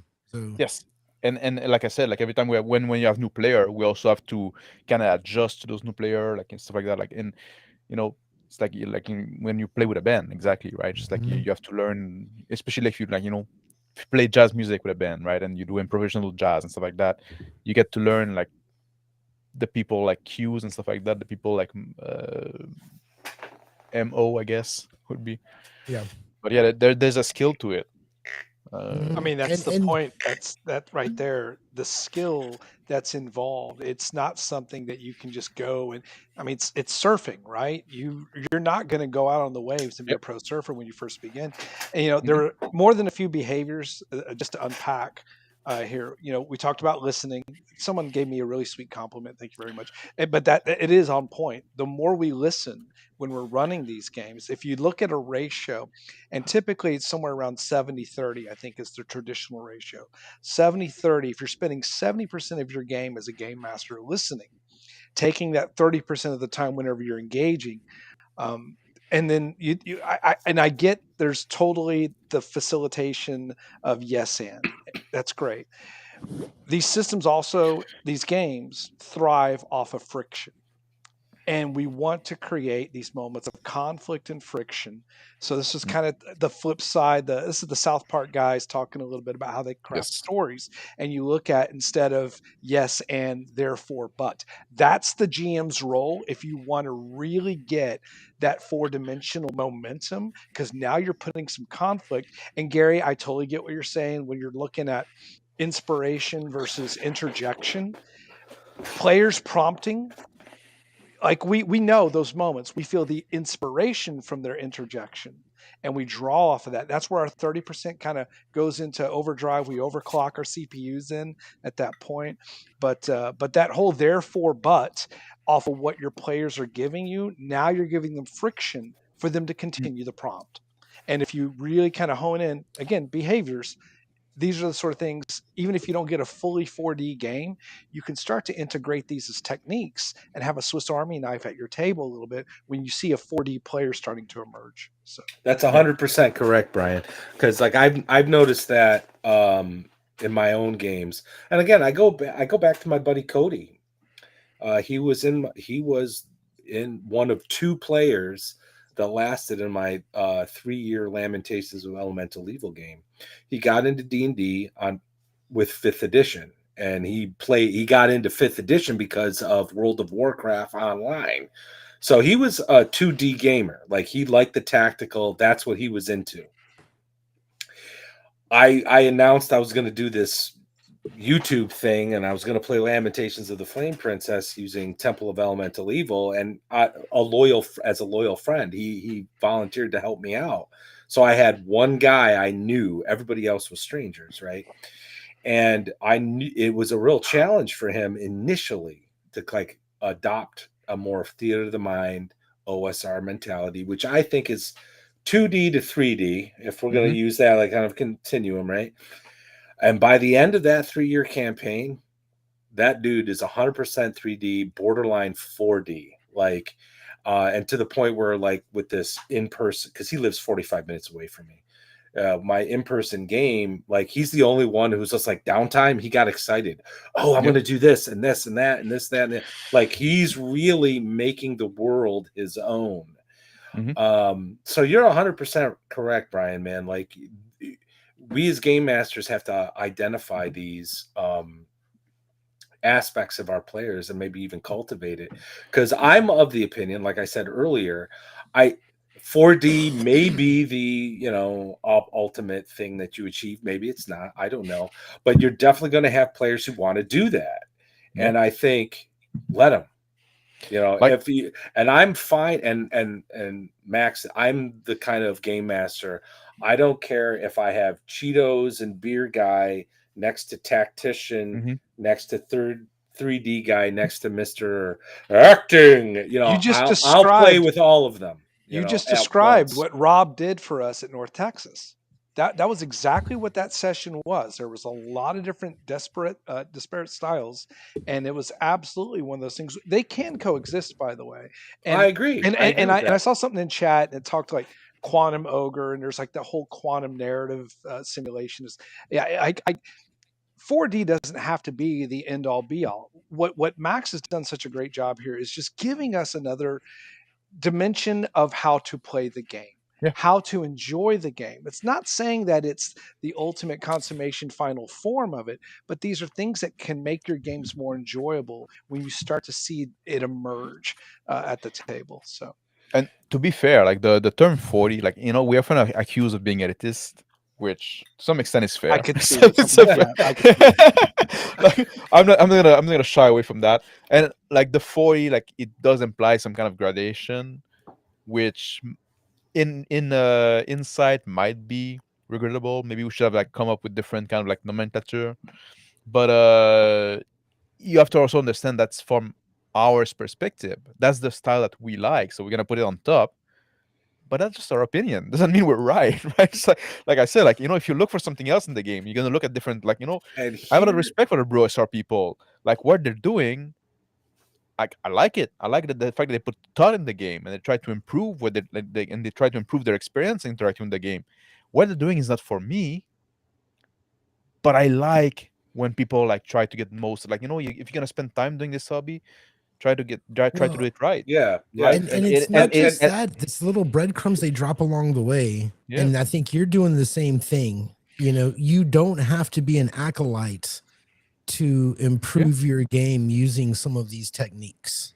Exactly. Yeah. And at the end of the day too, like role playing, like there's gonna be a lot of like it's it's not a science. It's like an art form more, right? It's like there's a lot of like aesthetic involved, right? It's we can have different style, we can have different thing we look for, and that's fine. We can coexist in the hobby. And that was the question that I had lost my train of thought on so many minutes ago, almost an hour ago. You mentioned art form. Do you think RPGs, the not the writing and the creating of it, because I think that's a more obvious answer, but the engagement with it, the playing of it is an art form. Because let's be fair here, what you're talking more about is role playing. You're asking your average person who has like a real job, whatever it is, sorting mail, being in an office, being in a factory, whatever, on their weekends, they're Ragnar the Barbarian, they're so and so, Presto the Magician, right? You're asking them to kind of be an actor, right, with the 4D, right? So do you see this as like the actual participation in the hobby, like as a gamer, an artistic expression, is that's an artistic endeavor? that's interesting. Like like we don't see, like I don't ask for the player to be great actor. Like it's not about like the performance per se. It's about like what I want you is to immerse yourself in that character. I want you to hijack your own mindset. I want you to become, for the time of the session, try to become somebody else. Try, it's a great work of empathy, right? You're putting aside your own feeling, your own thought process, and you're replacing it with this character thought process. I think it's great for human development for once, but also like it's a I don't know. It's not about like the performance per se. Like, and I think Gary asked if I was doing voice, right? I don't tend to do them, but I'm also like I'm challenged with the accent already, so I don't need to add another like layer to that. I find you're I do my blessed. voice You're best blessed with after it. 2 drinks when everybody's a little loose at the table. Yeah. Yeah. The voice comes out. After Yeah. 3 drinks, nobody should do a voice, but 2 drinks I think is a good Well, spot for me. not for nothing, and this is more of a humorous anecdote. A buddy of mine during COVID, and he's a 5e guy. He also a critical role guy. He decided to run Curse of Strahd. So me and my best friend, we're part of this game, and we decided to make characters from Barovia, and the both of us actually practice really shitty Eastern Bloc accents to speak when we were in And he's character. been using it ever since. And I love it. But it was fun because it got us into character, and we did actually play in character quite a bit. I don't know if we were full on 4D at the time, Yeah. but it did help. It did help. But like but it goes for me, back to my one thing that your character does that yeah, helps shape for me, it. like role playing is not necessarily about it's not necessarily about like it's about what your character think, not necessarily about like what your character like. It's what that's what I wanted you to be concerned about, thinking in character, not just like speaking in character, right? For the voice, for me, like it's fine. I'm not opposed to it. Some people like can like sometimes like it's brought too far and become distracting, right? If it become like an element of distraction, but like it's not about speaking in character, it's about thinking in character first and foremost, if I may say that in that way. And the language using first person language is almost Yeah. like a sort of a self hypnosis technique in a way. I mean, that will kind of move you into that more immersive state. And this is, the more you talk, the more it is, at least in my view, I do think that there are systems that would work, better and worse for this, of course. But this is a different kind of gaming that, I think what's important about this is that you have given the technique. So many people talk about get into character, make your character role play, blah, blah, blah, blah, blah, blah, blah, blah, blah. And never once, you know what I mean? Does somebody give you any advice on how to do that? Gary, it's so fascinating that you mentioned the hypnosis aspect. And you think about what hypnotists, when they do those sessions, you're on a golf course and you see a single flag and there's that is in a way kind of a reverse or inverse way to approach it, that I'm on a golf course. I see a flag, and there's a little small hole. I have the putter in my hand. So it's a fascinating way to kind of dive into it. You think about what are the parts of a game that create the biggest pitfall to lose the momentum of the 4D piece. And I would imagine, at least what I saw that I had to work through, and it took a few years, but like combat can sometimes create that Final Fantasy, where you're going into this and being able to segue that and coach players or elicit the sort of where it's a continuum as opposed to did we lose? Oh, we lost. Oh, No, No, he's got to take a quick break. He's going to be right back. oh, good. Yeah, Max will be right back, guys. He had to take care of something. Can we go? Can we drop the critical role? I'm ready to hear about why it didn't work for him. Oh, the Dragonheart thing. Yeah, I mean, well, because if there's any more litmus right now, it's the fact that this thing is like the new hotness right now. Yeah, well, and not only that, but Daggerheart allegedly is supposed to mirror what they do, right? exactly. And I think it's going to make or break. Like, and I'm sorry, I'm going to be a cynical asshole. I think it's going to be a giant flop. But I want D&D. I just want to be. Well, I'm an asshole about a lot of things. Oh, hold on a second. I'm going to bring him back in here. I want to be fair, so like I'm willing to try Daggerheart just to see. Maybe it is a fun game. Based on some of the reviews, I'm not hopeful, you know what I mean? But if there's ever a game that should, in my opinion, based on who made it and what they purport it to do, someone like the 4D gamers, and I totally don't think so. Like I totally don't. I think that game is so anti-designed against. Well, you know what I think would be you have the little cards, and you have the cards and tokens. I think take you out of the immersion. You know what I think would be a great game for 4D? Anything by Free League. Yeah.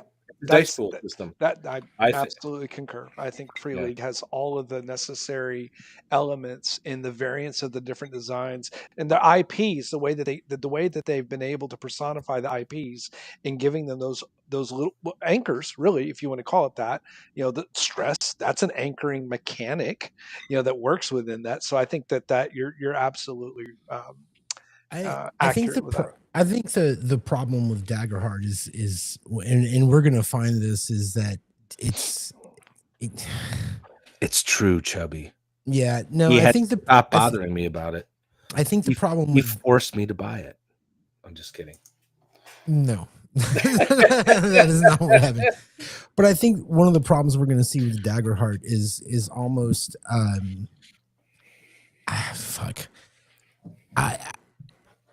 it was designed for a purpose, and design decisions were made, I believe, for a purpose that might not have had much to do with the game. My feeling is that it's at cross purposes, but Max is better qualified now to kind of share his Daggerheart 3 sessions, because I have yet to play the game, even though I'm stealing a mechanic from the game for my 5e. We will be playing it, but by all means, man. What was your experience? What mechanic are you stealing, if I may ask quickly? Is it sure? Yeah. So for downtime, because I love downtime just as the concept, and I do love the idea of succeed and failure with hope and fear, and using that in the resolution of downtime mechanics of what my characters bring to the table or what my players bring to the table.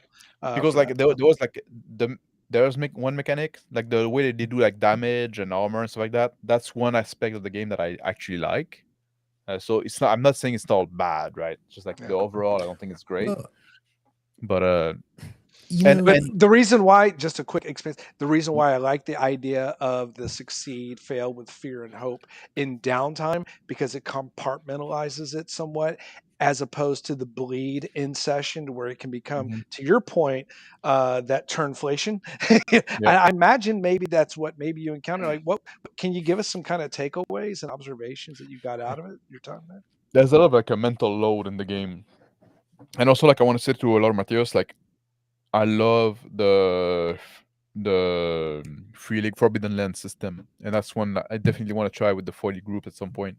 That's in the docket for sure. But yeah, so the Daggerheart, like I find like every time you have to make a roll, this open fear sometimes, like it's not always obvious how you should deal with that, right? Like, oh no, like I'm succeeding with fear. How would that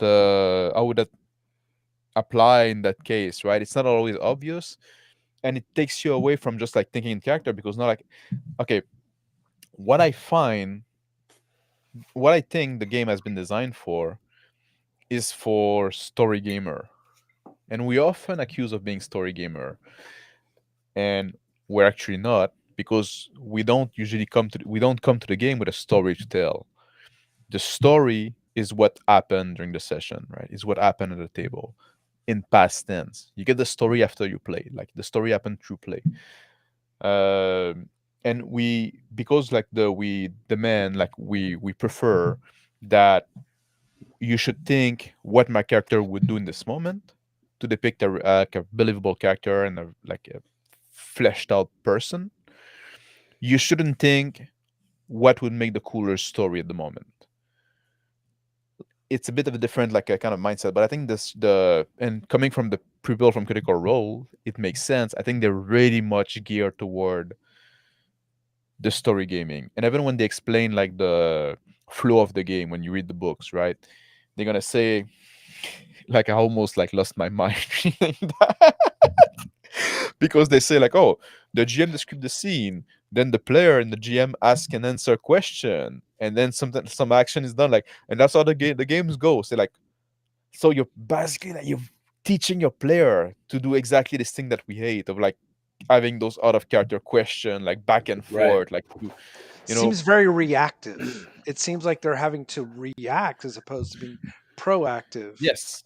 Oh, Like and proactive is a term we you're use already a lot. losing the assumptive element of what you are nurturing Yeah, in the 4D concepts, because by virtue of how this mechanic of fear and hope is yeah, resolved at the table, you're already now pushing a reactive element of how do you respond, and it make which like, is very whose line is it anyway, yes, improv shit, you know. So and every turn become like a negotiation in a sense, Mm.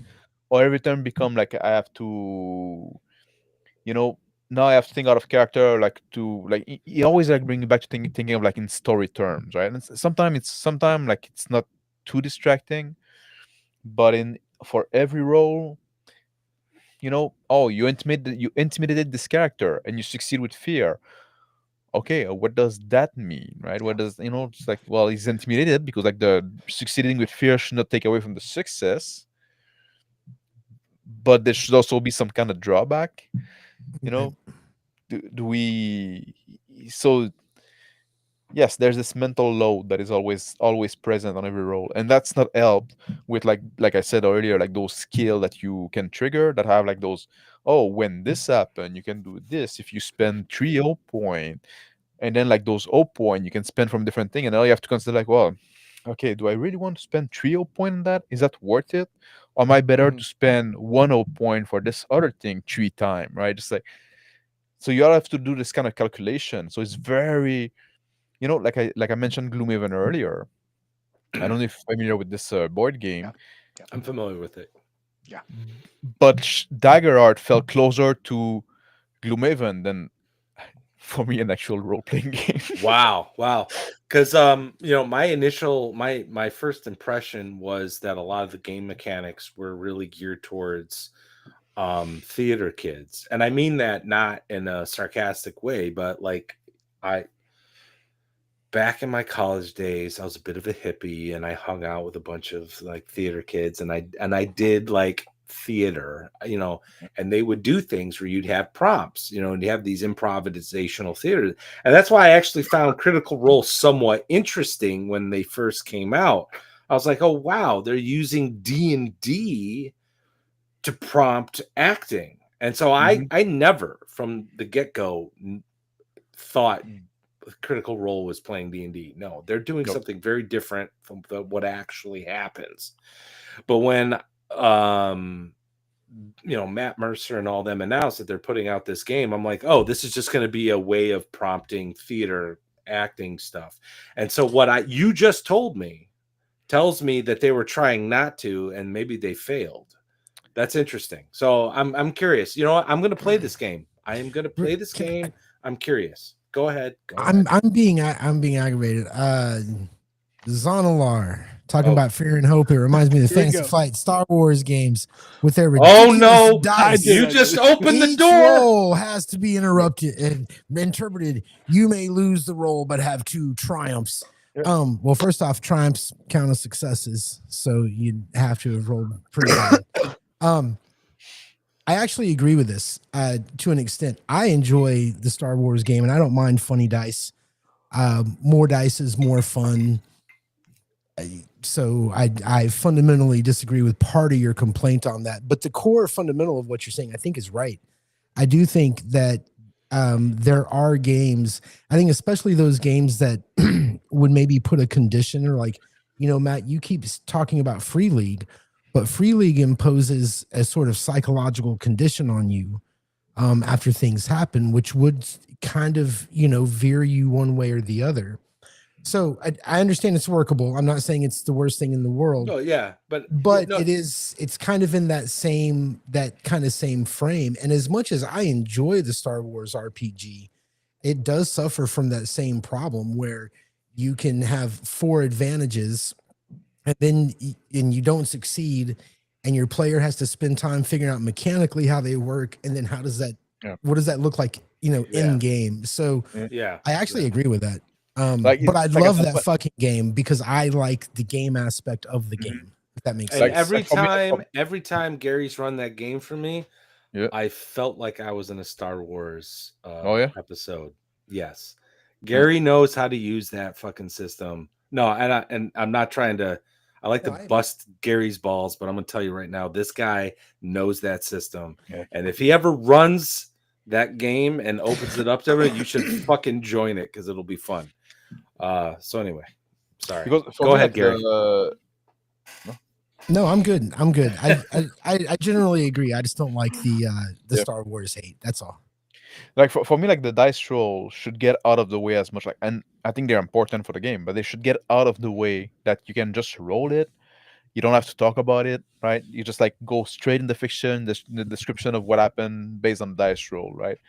And I'm even like, I even go like when I GM, I even tell my player like, you don't necessarily have to wait for me to for a lot of action. You don't have to wait for me to ask you to make a roll, right? If you're a GM yourself as well, right?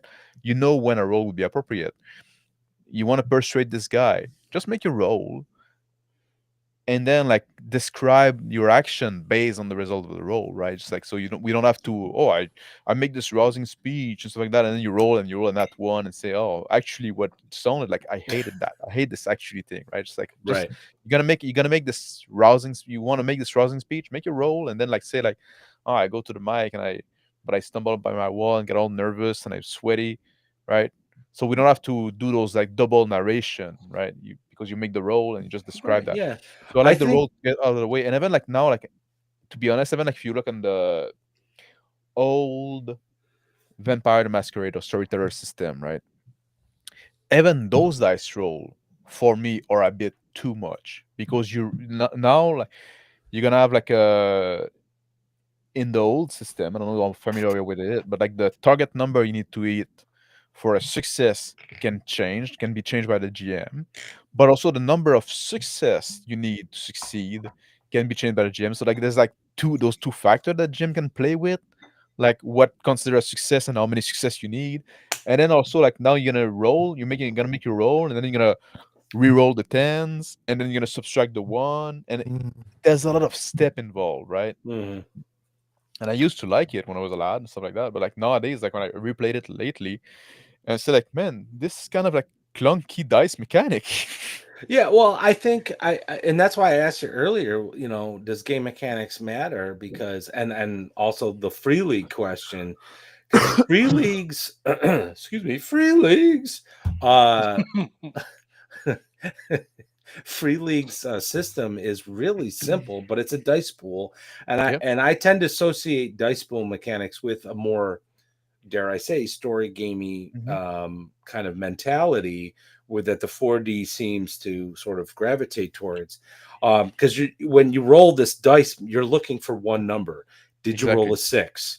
You succeeded. End of story. Let's move on. Describe your goddamn action or and whatever. Counting the number of 6 you roll is often faster than adding those dice together. Yes. Oh my God. Thank you. Yes. So that goes into where the importance of transparency and proficiency. Like if you have that, you're going to be able to expedite this sort of continuum of what Max has been working towards. So. All right, guys, it's 11:59. I know. Damn. Almost, dude. That one felt like it went quick, Max. Yeah, Thank I feel like you we could for keep being going. here. Like, and I kind of want to, but we do need to say we got to get going. And bro, it was great. Thank you. Yeah, I just want to say, Max, thank you for coming on and showing us 4D gaming because I think we got a lot of OSR guys in the crowd. So I think you've exposed some people to something. I feel like I have an ally finally. And yes, Brian has a friend. I feel like I got a buddy, and now I got someone that has known the last 3.5 decades of my life. And like, I just needed you, Max. I needed you to hang out here with us tonight because they bully me. That's all they do. We love Brian, but we like picking on him too. I do want to say this, Max, if you, because I own almost, I think I actually own everything Free League put out for the Forbidden Lands. I love that system. If you run something, please invite me. I would love to try would love to try the 4D thing with you in that game. All right. So I would love to do it. That just sounds awesome. Yeah, Matt and Brian and I have been really fortunate since we started doing this, and I feel like almost everybody that's come on the show we've made friends with. Yeah. If we can, and I tell people all the time, I really wanted to do this show to expand my player base so that I could game more. So me and Matt have some plans. Check your messages, bro. We're gonna work some gaming out. Yes, yeah, we would. I have been curious about. Well, full disclosure, when I first heard 4D, it was along the same lines when I first heard of LeBro SR, and I thought, Jesus Christ, another group of dudes who think they know how to game better than me. But then I actually listened to some of your videos and watched and discussed things, that all that sort of thing, and I'm like, holy shit, I'm kind of been doing this myself. This is fantastic. Yeah, I'm on board, and I'd love to try it with like a gaming group that's already proficient with it, so I can get better at it. So again, I'm not serious. I'm not kidding. If you are, I would love to do it. I'd invite you to my game, but I think you'd hate it. Like it's so procedural, dude. I think about 15 minutes in, you'd be like, "Hey, Gary, I'm in a better accent. You would let me know that you had something else to do." It's just one of those beer and pretzel things. Listen, everybody in the chat, thank you, Matt. Yeah. I just want to say, everyone, Max got a YouTube channel. It's Reactionary Gaming. What is it again? Reactionary Principle Gaming. I always forget the principle. Yes, Reaction Principle Gaming. Go check that out. Like and subscribe. If you haven't liked and subscribed, and hit the like icon for this, but please do. And you're a savage freeloader. All you got to do is click that button, dude. I know. We get a lot of those around the fire at the second watch. With that said, our watch has ended. Guys, take care. We love you. Have a great week. And cheers, hopefully, if the connection works, we'll be seeing. I will be at VentureCon talking to you. So take care, everybody. Hopefully, I'll be chatting too. Maybe. Well, if the connection works.